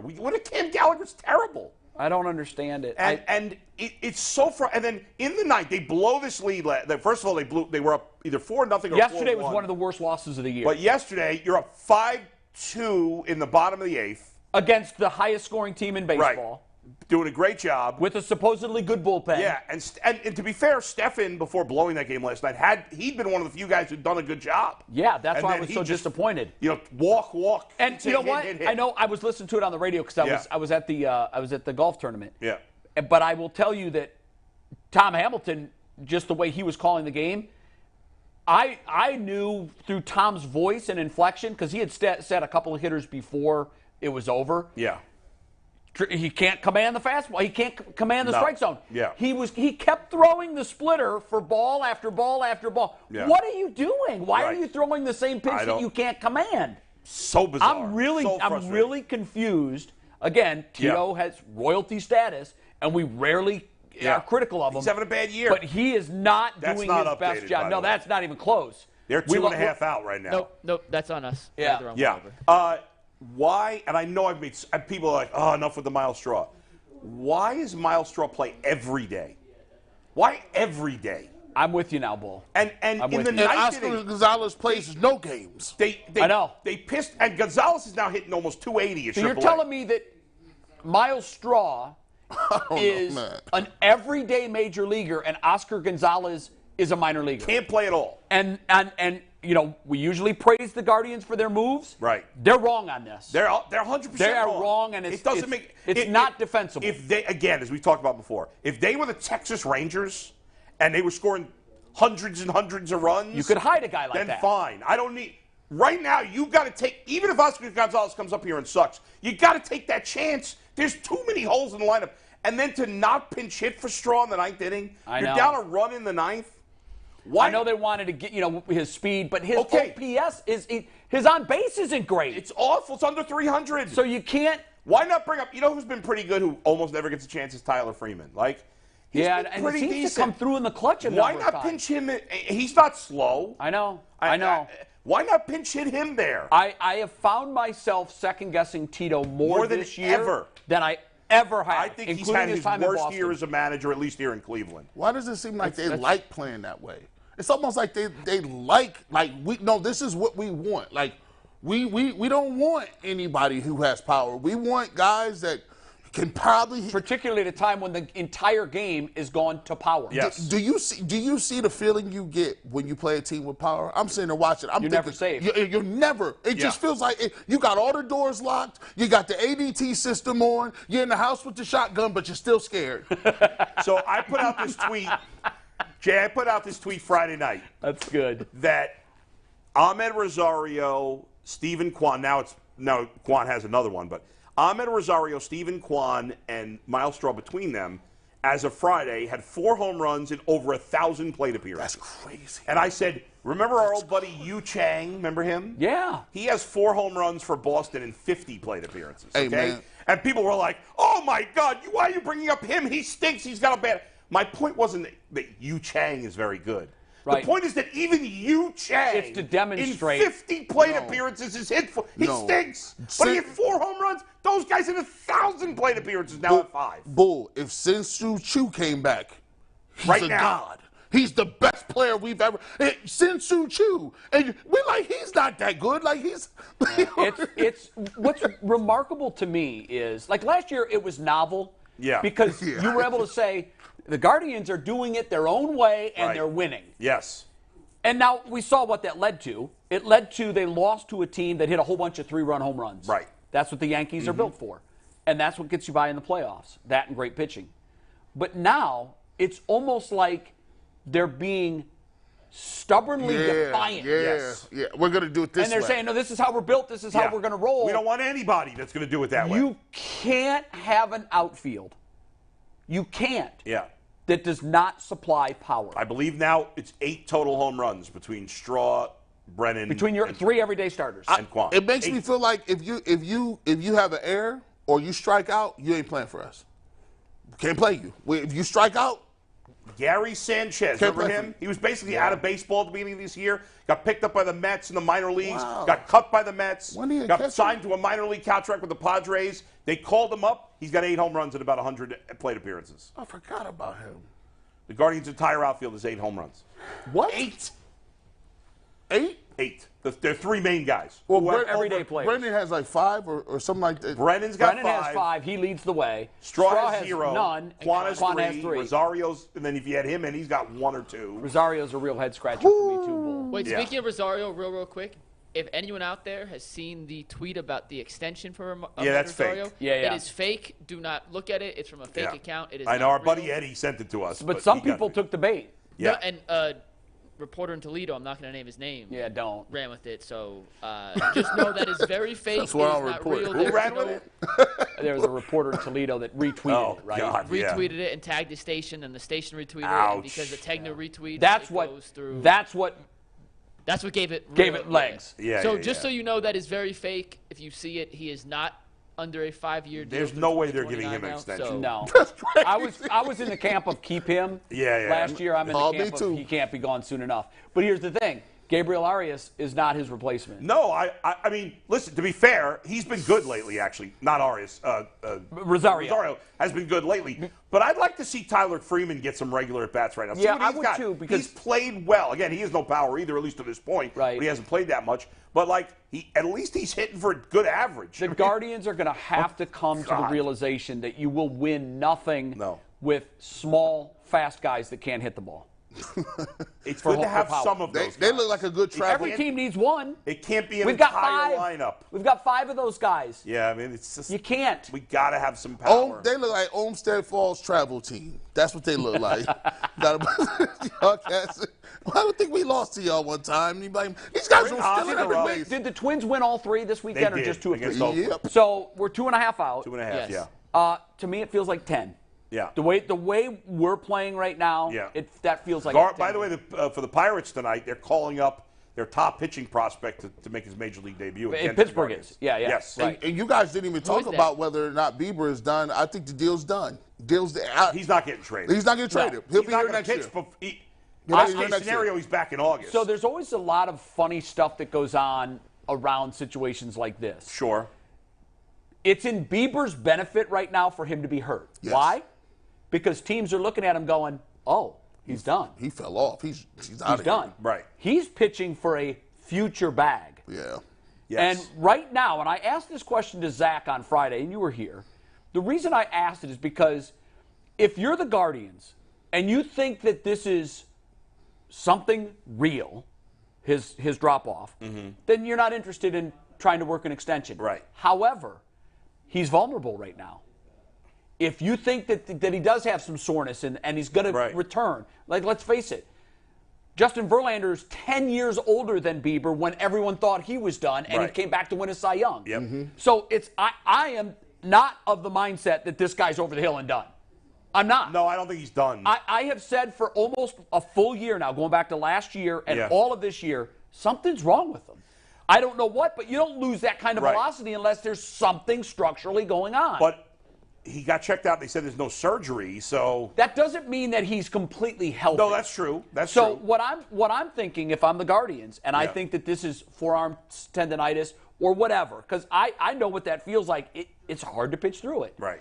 If they feel like this is something that's a blip in the road, a bump in the road, and it's not something that's structural and career defining, open negotiations with him again. Yeah, I know Zach said he didn't think that would happen. I know, he didn't didn't. think Bieber would be interested in it. Well, he said, usually when you take it this far, you want to hit the open market. But he's a year and a half away. Yeah. Here's what could happen. If I'm playing devil's advocate and I'm Shane Bieber's representation, or a family member, or someone that knows him and cares about him, you go out, they deem you healthy, you have Tommy John. Now hit the free agent market. Yeah, right. You left a lot of money on the table. Yeah, that's true. Play the Jose Ramirez card. Yeah. Take a bird in the hand is better than a bird in the bush. Yeah. Or two in the bush. Two in the bush. Yes, you don't know what you're going to get. You don't know. That's right. So I'm just wondering, the Guardians are a team that have to do this. They have to draft smart, develop well, and get guys on good deals. Get bargains. And they got Ramirez on a bargain. I think that that he could be ripe for the picking for a bargain. Offer him $3 and $60.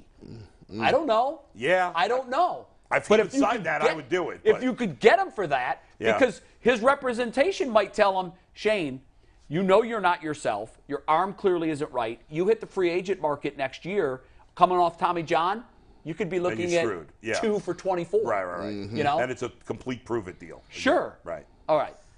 The Hall of Famer. We got to put a wrap on the Guardians talk, because as depressing as this weekend was, on the opposite end of the spectrum, we have an all-time moment coming up at the end of this month and early next month, and that is the official induction to the Hall of Fame. Can't wait. One of our favorite guests, and that is Joe Thomas. What's up, Joe? How you doing, man? Hey, what's up, guys? Thanks for having me on. Hey, how's everybody doing? He's got the Hall of Fame glow, doesn't he, guys? He does. He's shiny. He is. He's clearly working on his tan, getting ready for the induction ceremony. You're ready to go, aren't you, Joe? Are you getting nervous as it gets closer, or no? The only thing I'm nervous about right now is all the party planning that's going on. I really had no idea how involved all these different events were going to be. And when you're inviting, 200 people from Wisconsin that are all traveling out to Canton, Ohio, you got to make sure that all their transportation and their parking and their hotels and everything's all taken care of, especially because these people are my parents' age, my grandparents' age. And so, there's a lot of stuff that I have to do that we've been kind of fretting about and worrying about up until this moment, that I really haven't had a chance to be too nervous just yet about the actual enshrinement or the speech or any of that stuff. Do you have enough cheese lined up, Joe? Is there enough cheese for all the relatives coming to town? Ooh, that's a good question. We bring our own cheese when we're from Wisconsin. We can't trust people to have enough cheese for us. Same thing with beer. We bring our own beer and cheese. Okay. You can't ever run out of that That's stuff. A smart It'd be play. too tragic. What percentage would you say your speech is completed right now? Are you in the rewrite stage? Are you in the edit stage? Where are you? Yeah, I think I'm honestly about 100% completed. I was going through that process April, May, and the Hall of Fame's great. They give you a speechwriter to kind of help you make sure you can cut it down to the appropriate length, because as you guys know, some of these speakers were going a little bit overboard with the length of their speeches, and so the Hall of Fame has done a nice job of trying to tighten them up so they're 5 to 7 minutes. You get in, get out, say a few important points, thank the important people, and leave the stage. We don't need to thank every single youth football coach that everybody had and everybody that had any hand in this person making the NFL Hall of Fame. So I think it's good. Then it doesn't have to be competitive. You can just thank the people that are the closest, and give a couple quick points. And hopefully the crowd, I think doesn't get bored and fall asleep, especially if it's not overly hot. If it's like 90 something, you're probably going to be sweating like crazy. You're not going to fall asleep. But hey, if the weather's comfortable and guys were going a little bit too long, you might have a few eyelids being shut out there because you got 9 inductees. You know, Joe, do they give you like a replica backup bust? Like, obviously you got one in Canton. Do they give you one? Get one for your house? That you got at the crib where you just people walk through? Because here, like in our community, we have like every aunt or cousin or your grandmother have this room where it's furniture in there, it's white, but there's plastic on it, so you can look in there, but you can't sleep on it. Do you have a bust that you're gonna put in your house that the kids can look at, but they can't touch? You know, that's funny because I grew up in a house just like you guys. We had a dining room, and then we also had a like formal living room, and it was literally half of our first floor, and nobody ever went in it because it was like, okay, Christmas dinner, and that's it. Then we can eat here, and then we'll go sit over there and have some drinks, and then that's the last time you ever get to sit in this room. And I'm like, Mom, why do you only use half your house? Like, we smash us into these tiny kitchen and this tiny living room over here when we could use all this really nice. No, that's not the way it is. You have to have your formal dining room and your formal living room. But you know, the Outland Trophy was cool that I won in college because they give you a replica of the Outland Trophy, so you can put on your shelving over there. I don't know if you can see it. No, it's over there. Maybe you can see it. Joe's so good, he threw it away. He Nice. was like, There you go. Threw it away. So there's the Outland. He's got it hidden behind a bunch of stuff. Like, that's typical Joe Hats, Thomas. a few extra books that I've never read, some papers probably some bills that I owe. But that would be kind of cool because as far as I know, the only place you can go to see the bust is Canton. Like, they don't even give replicas to the teams for them to be able to display, from what I understand, in their facility. So that's a great question. If you can start something. I don't know if it's possible. Maybe there's some rules against it, but I don't know if I would want a bust of myself in my house. However, I can imagine that the Browns, maybe in their facility or in their stadium, would maybe want to be able to have like their own little Hall of Busts of all the Hall of Famers. Hall of Busts. Well, the Browns, we could have the Hall of Busts. We could have Johnny Manziel in the Hall of Busts. We could have Justin Gilbert. That's right.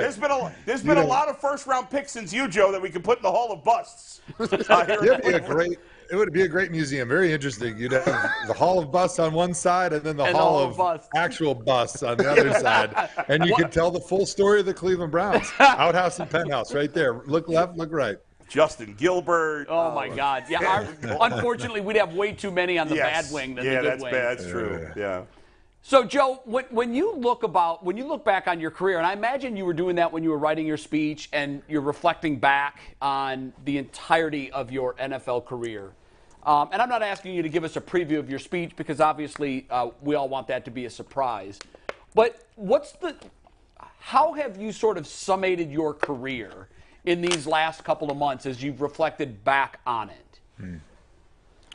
Yeah, right in the speech, I mentioned that you kind of want to give a couple points that you feel like are important to you that you learned throughout your life or throughout your football career. And I think I learned a lot about being a team player, about teamwork and what makes teams special. Obviously not a ton of success, but I don't think that limited me from learning what makes the greatest teams the best. And I think one of the things is that nobody's contribution is any more or less important than anybody else. Like, it's impossible to say that the person that's sweeping the floors at night that nobody gets to see is less important than your starting left tackle. And when you have a true team that all works together, nobody really cares what the credit is for, who gets the credit. It's all about just buying in and doing your job and becoming that ultimate team. And I think that's one of the themes that I'm going to talk about, because as an offensive lineman, I don't score points, I don't catch passes, I don't pick up the ball unless my man got a sack fumble on the quarterback and I got to save the day and grab the ball. I don't even get tackles except if there's interceptions and bad things are happening. But I feel like as an offensive line, we have a lot of pride because we have a lot of impact in giving those other guys that do score those points opportunities throughout the game to be great, to be the person that everybody in the crowd is cheering. And I think that's one of the things that I had a chance to reflect on about my own career, about my 10 and a half years without missing a play, and kind of what that meant to me and what that says about me as a teammate to those other guys. I love how Joe says, I was always only making a tackle and touching the ball when my guy got a sack fumble. Like that ever happened. Yeah. I mean, you barely gave up any Joel's sacks guy. your whole career. He said, okay, Joel's guy. Yeah. Joel's you guy. didn't get beat that way. I was covering for him. Hey, I've asked a number of Hall of Famers to do this, and I've always been fascinated by the response, and hopefully you'll participate. Can you give us 3 words that describe you as a football player? Consistent, fastidious. Wow, that's the and first time I've disciplined. ever heard that word used that way. I was going to say attention to detail, but I'm like, that's more than one word. Yeah. I did go to the Harvard of Midwest Wisconsin. However, attention to detail is still not one word. So fastidious. Well done. And what was the third one? Yeah, one more. Oh, now I forgot it. It's consistent, attention to detail, fastidious, and disciplined. Disciplined. Nice. Yeah. Well, you know what? You can translate those 3 words to any profession, and you're going to have a successful employee. You're going to have a winner. Those are obviously 3 characteristics that most winners have in common, and that's clear that Joe's used those attributes to ride all the way to Canton. Joe, I wanted to get your thoughts on the current team for a minute, because there's a lot of hype for this team right now. Fans are very excited. We all know that if Deshaun Watson can play like the guy he was in Houston, that there's no limit to how good this team can be. I mean, this is probably the most talented roster top to bottom in forever that the Browns have had. Are you confident Deshaun will can still play at that Houston level? And if he does, are they good enough to compete with the Kansas City, Cincinnati Buffaloes of the AFC?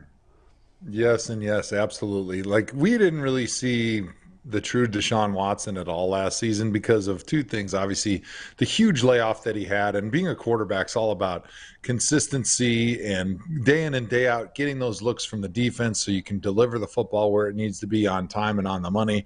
And then having a rapport with your receivers and within your own offense and kind of thinking on the same page as your offensive coordinator. And all of those things were totally out the window once Deshaun got back from his suspension, because he'd missed so much time, and not only time away from football, but time once he got to Cleveland. We were there with him in training camp, and he was looking pretty good.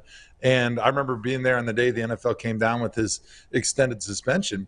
And once that happened, me and Nathan Zegura were looking at each other like, hey, I don't know what you can make of this season, because even when he does come back, he's going to be so rusty, because the NFL game is hard. Like, the difference between the first quarterback, the best quarterback in the NFL, and the 32nd quarterback is there, but it's not like it's this chasm like you would see in high school or college football. Like, the difference between good and great in the NFL at quarterback is pretty small. It's 3 or 4 plays per game, and sometimes those plays are just not throwing the football in one spot and tucking it and running it and making those quick decisions that you have to make, that the only way you can be able to make them is if you're consistently getting those reps in practice and the game. So I think it's going to be a totally different Deshaun Watson this season, because he's going to be, one, not rusty from having the huge layoff, but also because he's had a lot more time working with Kevin within this offense and with these pass catchers to make sure that they're on the same page, so that they're all, preaching out of the same hymnal. I know you haven't had a chance to watch it. I don't know if you will at some point. Your life is crazy busy. Maybe after the Hall of Fame, who knows? I know, because I wanted Mike to ask you if you'd seen this have you heard of this documentary that's on Netflix, this quarterback documentary? I've heard of it, and I would love to watch it. Getting in the mind of a quarterback just sounds fascinating. I know. Mike just got mad at me. He's like, I told you that Joe hadn't seen it. I know you haven't seen it. This will be a great conversation. I've never seen it, but it sounds like fun. The reason I bring it up is because of all the things you just pointed out. Like, it really shows you, this documentary, more than anything else, way better than Hard Knocks. For a quarterback especially, because there's so much responsibility on the quarterback, which but we didn't. Like, G played major Division I college, so he has a clue, not the NFL level, but he has more of a clue than we do. But I have no clue. I never played football at any kind of high level besides being a kid. So, like, you have no clue unless you, like, this, I think, is the first thing that's ever opened up. Like, it's like, my God, the work that the quarterbacks have to go through every week. Of course Deshaun Watson wasn't going to be good after missing that time. We were foolish to think he might be. Yeah, and really the only quarterbacks that can have success after a huge layoff like that, or when they're young in the NFL, are guys that are just winning with their athleticism. And now Deshaun's a tremendously athletic quarterback, but they want him to be a pocket passer first and then win with his legs when he has to.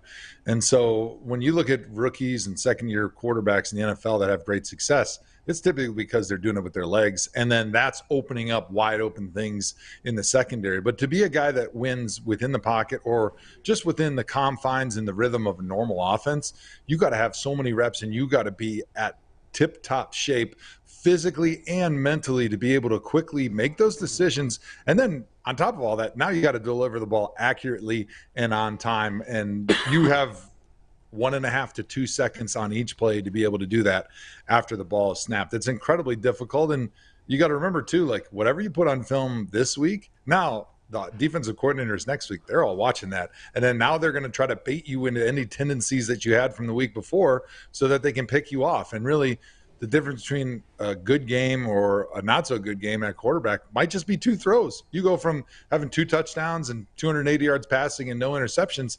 Now you get 2 touchdowns and 2 interceptions. That's a totally different ball game. And that really comes down to just making 2 decisions that were either just a little bit late or were just not the right decision in that moment. And so the difference between victory and getting your butt whipped at quarterback is unbelievably small. And that's why those guys hardly ever take any time off. You never see a quarterback leaving the building early, and they're pulling long hours even in the offseason because it's just so difficult and there's so many things that you have to learn and be able to process at light speed. Joe, how difficult is it for an offensive lineman? You know, when I play defensive lineman, you can get it's different ways you look at trying to stop quarterbacks that run the ball or who are elusive. And then there's, you know, quarterbacks that present a different challenge because they just get rid of the ball so fast, and you're just like, I'm chasing a rabbit. I can't get home. These guys are 1, 2, 3 balls gone.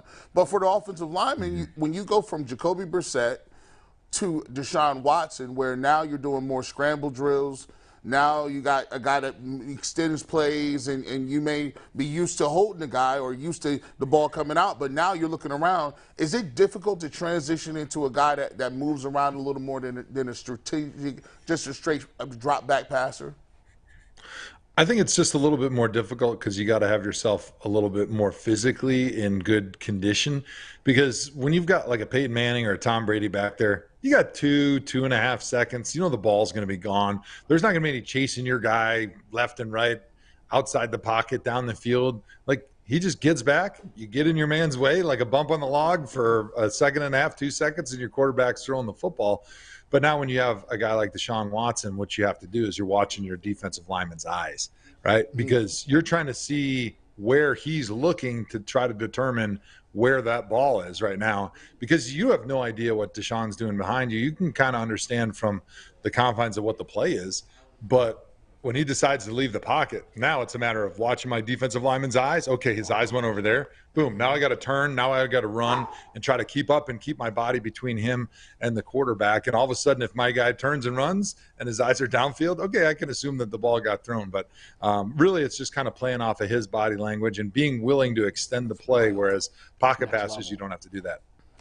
Yeah, that's incredible. I asked that question. I didn't know I was going to get that answer because I never knew it. Like, so I never knew what that was. I'm like, you looking at eyes now? Okay. But that, you know, that's the difference. You talk about the difference between a good quarterback and a great quarterback might be 2 throws. Yeah. I feel like, and I'm sure you're not the only offensive lineman that learned to look at the defensive Not player's everybody's eyes. doing that. No but, way. Well, here's the thing. Even if everybody's doing that, not everybody is good enough to look the defensive player in his face and still be able to stop him. Right. It's multitasking at the next level, and that's the difference. Not to mention the absurdity of the fact that defensive linemen get rotated in and out. Like, it's not like Joe's coming out every fifth play to take a breather. He's going up against fresh legs all the time. Right? I mean, like, even Myles Garrett, who plays more than most defensive linemen, is not playing every single play.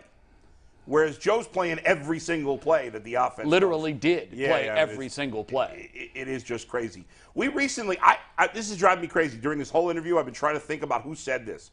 But I don't even know if it was on the show. I don't know if I was talking to somebody on my podcast. I have no idea. But somebody was talking about when you were a rookie and, like, it was obvious right in the beginning that you didn't need the same learning curve as a rookie that other guys did because you came into the league like already knowing stuff that veteran players knew. I can't remember who the hell told us that. Maybe it was, I don't know. But somebody told me that in the last week. Is that true, or is that people overhyping you now? Did you come into the league as a guy, you were not a typical rookie? I mean, it seems that way because you were great as a rookie. Is that true, though? You must have had my mom on your podcast because she's the only person that would say such nice things about me. No, I think I had a big benefit playing at Wisconsin. We played in a pro-style offense. My offensive coordinator was Paul Christ. He'd been in the NFL a long time. He ran the Norv Turner, Don Coryell type offense. And so from a terminology standpoint, from a technique standpoint, like there wasn't a huge learning curve. You see so many guys now that play in these versions of spread or the run and shoot type stuff that they're not doing anything the same when they get to the NFL level that they did in college. And so it's like starting back at square one.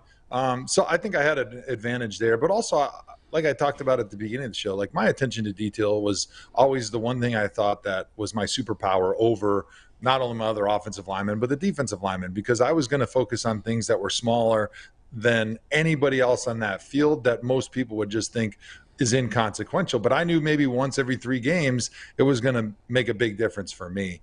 And so that's kind of how I studied. And I think I always took the perspective that I'm not good enough. I can't do this. I'm not going to be able to figure this out. Like I had that imposter syndrome, but I think that was good for me because it motivated me to try to strive for perfection, even though as a rookie, I was pretty good. I made the Pro Bowl and like people were talking about me as an offensive lineman, as a starter in the NFL. But all I could think about was the mistakes that I made and how I could change what I was doing from a process or a preparation standpoint and become an even better offensive lineman. And that was constantly what I strove for. And I think that's why by year 10, year 11, I still felt like other than injuries slowing me down, I was playing my best football because my brain was working a we faster than everybody else. Joe, we're going to play a game as we say goodbye, see how well you know your fellow Hall of Famers. But quickly, before we move on to that, I think you'd make an unbelievable general manager. Any interest at all to be a front office employee, personnel in the NFL? That would be a lot of fun. I know personally with my wife and kids, we're kind of waiting until the kids are maybe out of the house before I would take a serious, significant full-time gig like that. But I would never say never because I love the game of football. My goodness. And coaching or front office work would be a dream come true. And I guess the question is, right now when the kids are at home, they're my priority. I got to be the jungle gym and the guy that gets kicked in the nuts by my son all day. But when he's gone and he's in college and I can cut up his credit cards. So how old is your youngest, Joe? My youngest is 4. She's so we've got to wait 14 years. So we got some time. All right. Yeah, we'll have several Super Bowl trophies. Joe's still a young man. He is. He's very young, but I think he'd be a tremendous general manager. His knowledge of the game and all things related to it are incredible. All right, let's play the game. So Mike, Joe, tell him how it's going to work. We have 8 of these. It is essentially true or false. I will give you a statement about one of your fellow Hall of Fame inductees, and you tell me if it's real or fake, true or false. And once again, I like it. Sometimes we do this for players in Cleveland, and I'll change one stat. These are either all true or all false. There's no little figalities. This is either all real or all false. I think Mike just made up a word. Figality. No fugazis. What the hell that is? I'm from New Jersey. I love that. Fugazis. It is what it is. Fugazi. I love that word. This game better not be Fugazi there, Mike. No, this game is good. We got Joe Thomas using fastidious, and we got Mikey and the McNuggets using figality. All right, number 1. For the first 3 years of his career, Zach Thomas earned the league minimum and lived with teammate Larry Izzo. Is that true, Joe, or is that false? I'm going to say it's true, but there's technicalities because he was a draft pick, so he probably had a signing bonus, but then he would have had league minimum. And I do believe he lived with Larry Izzo because I know they were both on special teams to start their career. Do you guys agree? Yeah, I said true. I said false. I'm just like, that can't be true. But not after hearing Joe say that, it probably is Joe, true. I'm with Joe. Joe is 1 for 1. All right, that very is good. very Yes! much true. Joe off to a hot Nice. start. Now, Joe, listen, you can't wear the belt if you win. We would have to take a picture and send it to you. But you can't have the belt for winning. So we'll just do that. All right, number 2. All right, question number 2. In the Pennsylvania 2A state title game his senior season, Darrelle Revis scored 5 touchdowns, 3 rushing, a punt return, and a blocked field goal return, while also completing a pass in the game and picking off the opposing quarterback to seal the win in the fourth quarter.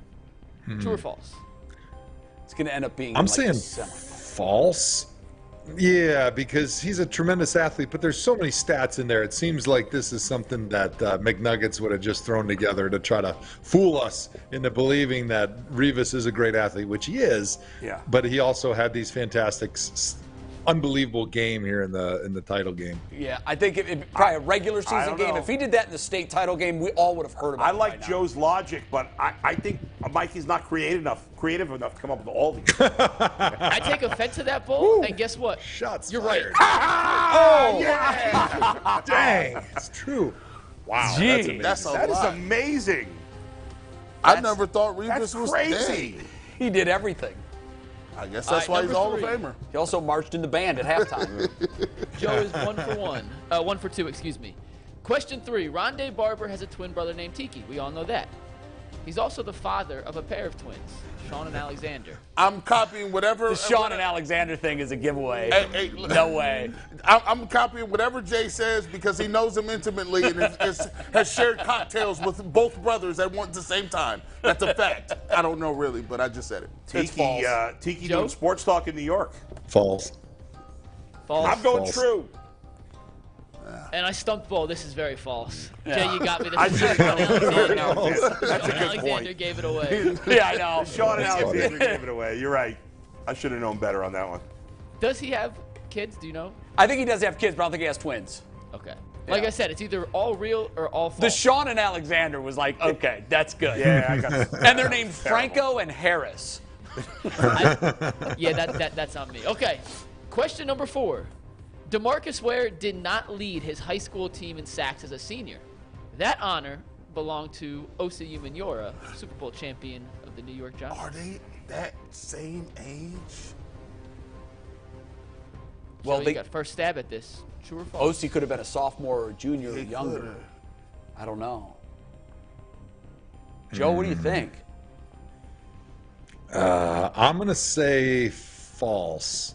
I knew that DeMarcus had a great college teammate at Troy, I thought, but I don't know about high school. Joe This says is false. tough. Yeah. Jay, you say false. I'm going It's false. got to be false. Isn't OC older than DeMarcus? That's what I Is thought. true? But DeMarcus could have been a freshman, maybe. But how's he No, leading but the it says as a senior. And Bull says Senior. false. The answer. Oh, yeah, that can't. The answer is true. Ah, And guess what? Oh, They both man. went to Troy together. What? And they played on Oh, the same that scene. defensive line at Troy with Marcus Watt. They had 3 NFL Wow. players on that high school defense. Who the hell was Hey, recruiting at Troy? bad job of the D1 schools for letting those guys go to Troy. What the heck is going on with y'all? Can you imagine OC Umenyiora and DeMarcus Ware on the same Are you defensive serious? line in high school? Did they just get better? Did they just it's That ridiculous. is wild. Nuts. They We go to got a really 4 tiny more. school, maybe? Auburn, Alabama High School, ironically. Or Auburn High School in Alabama. That makes it even more surprising Yeah, that they that's didn't go stunning. to either Alabama or Auburn. Yeah. Crazy. Yeah. This may go a little past 1 p.m. We got 4 left, but we'll get you out of here quick, Joe, I promise. Next one. Joe Klecko told Sports Illustrated magazine the top athletic accomplishment of his life was winning the annual Chester, Pennsylvania hot dog eating contest when he was 16 years old with 13 hot dogs in 6 minutes. Dang. Ooh, I'm going to say true. It sounds incredible because I don't think I could eat 13 hot dogs in 6 minutes. But if he did it, that would be the top accomplishment in my life as well. Jay says true. So everyone says true. Yeah. I stumped this panel. That is false. There is no record ever of Joe Klecko participating in a hot dog. You just eating made the contest. whole thing By the way, up. I told you I was making it all up. By the way, Creativity. one of the best names ever, of course, was that Jets D line was called the New York Sack Exchange. Yeah, that was great. That It worked was well. him, Mark Gastineau, right? Abdul Salam. Good job. And Oh, you I lived can't in New think of York the at fourth the time. guy. I just remember Gastineau and Klecko together. Yeah. They were a beast pair. Okay, next one. We got 3 more. Mike picks 1 more. Yep, Rondé Barber, back to him, is the only player in NFL history with 45-plus interceptions and 25-plus sacks. Jay is confident on this one. He didn't let me finish the sentence before he put it up there. Joe, what do you think about Rondé Barber? I'm going to say false. I don't think that Rondé Barber had that many sacks in his career. He was a cover 2 corner. Those guys don't blitz all that much. I mean, Aeneas Williams, I don't. I'm saying true. Jay, I know you know Rondé intimately. I'm going true too. I was there. I covered those teams. Dang. My only trepidation here is I know he was the first. Someone may have done it since him, but I'm not sure. Maybe Charles Woodson? You said it had to be all true or all false. It's all true or all false. Yeah, I'm going true then. And it is true. Yeah. He is the only one. Wow. So through 6 questions, let's get a score update real quick, Anthony. Yeah, so in the lead we have G. Bush. Let's not. In second place is Bull. And then tied for last we have Jay and Joe. Damn, Joe, we're sucking at this. We got 2 more. Yeah. Let's take it, Steve. And I keep saying Steve, it's Director Mike. Mike's killing today. I apologize, Mike. DeMarcus Ware finished 3rd on his season of Dancing with the Stars. Bobby Jones won the title that season. Did DeMarcus finish 3rd? Bobby Jones. Who's Bobby Jones? He might be real. He might be fake. Bobby. That's no. a fake name, right? Bobby there. Bobby Flay. Jones. False. That's so generic. That's got. Bobby Jones. Yeah, I'm what, going though? false. I don't know who Bobby Jones is. Joe says false. False. False. Joe, did you do Dancing with the Stars once? No. No, never did. Would you they do don't want Dancing this with guy. the Stars? I think it would be honestly too physically demanding. I've seen what those guys go through, and Yeah. I get it. It really beats you up. It does. And I don't think I have the joint space or the cartilage to be able to survive. Joint space. That's Everybody said false, Mike. Everyone said. Super So I went false. with the creative names last time, and you guys were like, Yeah. those were too abstract. So I went generic today, and now it's time Bobby to find the sweet spot Jones. for names. It's hilarious. All right, last one. All right, Joe, we have 1 more. The last one, if you get this right, you finish 500. Zach Thomas went 33-0 as a senior heavyweight wrestler in Texas, posting a. Oh, I wrote that wrong. But he went 33-0 and won the 4A Texas state And he spelled title. route wrong. And route This is yeah. all me. You know, I wrote this and I erased it to reword it, and I just totally botched Jeez. that. But the statement remains Zach true. Thomas went 33-0 as a senior heavyweight, posting a record of 33-0 on his way to going 33-0. Listen, even the immaculate Joe Thomas gave up at least 1 sack in his career. We all make mistakes. That's true. This is the 3rd one, though, Just for you. compare in this yourself to event. Joe Thomas. Yes, he did. Okay. What a straight face. I feel like Zach wouldn't have been a heavyweight. He's not that big of a guy. He's only like 5'8", so he probably wasn't that heavy in high school. So I feel like that is not true, that part alone. He probably played tennis in the winter or something, Sally, like that. Sally. Jay says true, G says true, Bull says true. And you know what, Joe? You're going out on top. It is false. The only Wow. one Yes. gets the final question right, and that is how well does Joe Thomas know his fellow Hall of Fame inductees? And with that, Joe, you move out of last place. You beat Jay. Yes. Jay officially comes in last. There you go. You tied with Thank Bull you. for second, and G. Bush is our winner of Hall of Fame class Oh, of it 2023. keeps the belt. We don't have to worry about sending the belt to Wisconsin. No. I'll bring it. I'm from Canton, Ohio. We'll just bring it down and take a perfect. picture with it. Joe, you're doing the Browns preseason games again, right?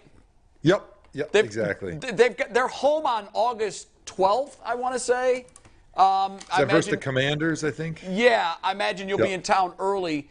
If your schedule permits and there's any way you can come to studio the day before, we'd love to have you as a studio guest. Okay. I appreciate So- it. That'd be great. It'd be fun to be able to chop it up in person with you boys. Yeah. We'd have plenty of beer and plenty of cheese. That's a promise. Yeah. Perfect. So All right, I so can put leave us my down suitcase of tentatively beer as and cheese August at home. 11th. We'll reach out to you to Thanks, see if we Joe. can firm it up. And of All right, course, thanks, good guys. luck at the Hall of Fame induction ceremony. I can't wait to hear what you have to say Speech is gonna and be watch awesome. you enjoy your big day. Thanks, Joe. As always, wonderful stuff. Thanks, Joe. My All right, pleasure, Joe. guys. Thanks for having me on, guys. Absolutely, the He's the fastidious. best. Joe, he really is. I think tough. I think smart. Yeah, I do too. I loved his words though. Consistent, He'll absolutely. be funny at his He will induction be speech, funny. no doubt. Yes, he will. It is 102. We went over, but it'll be anything. overtime in a sec. We'll see you guys in 30 seconds. All right, see ya. I feel like he could do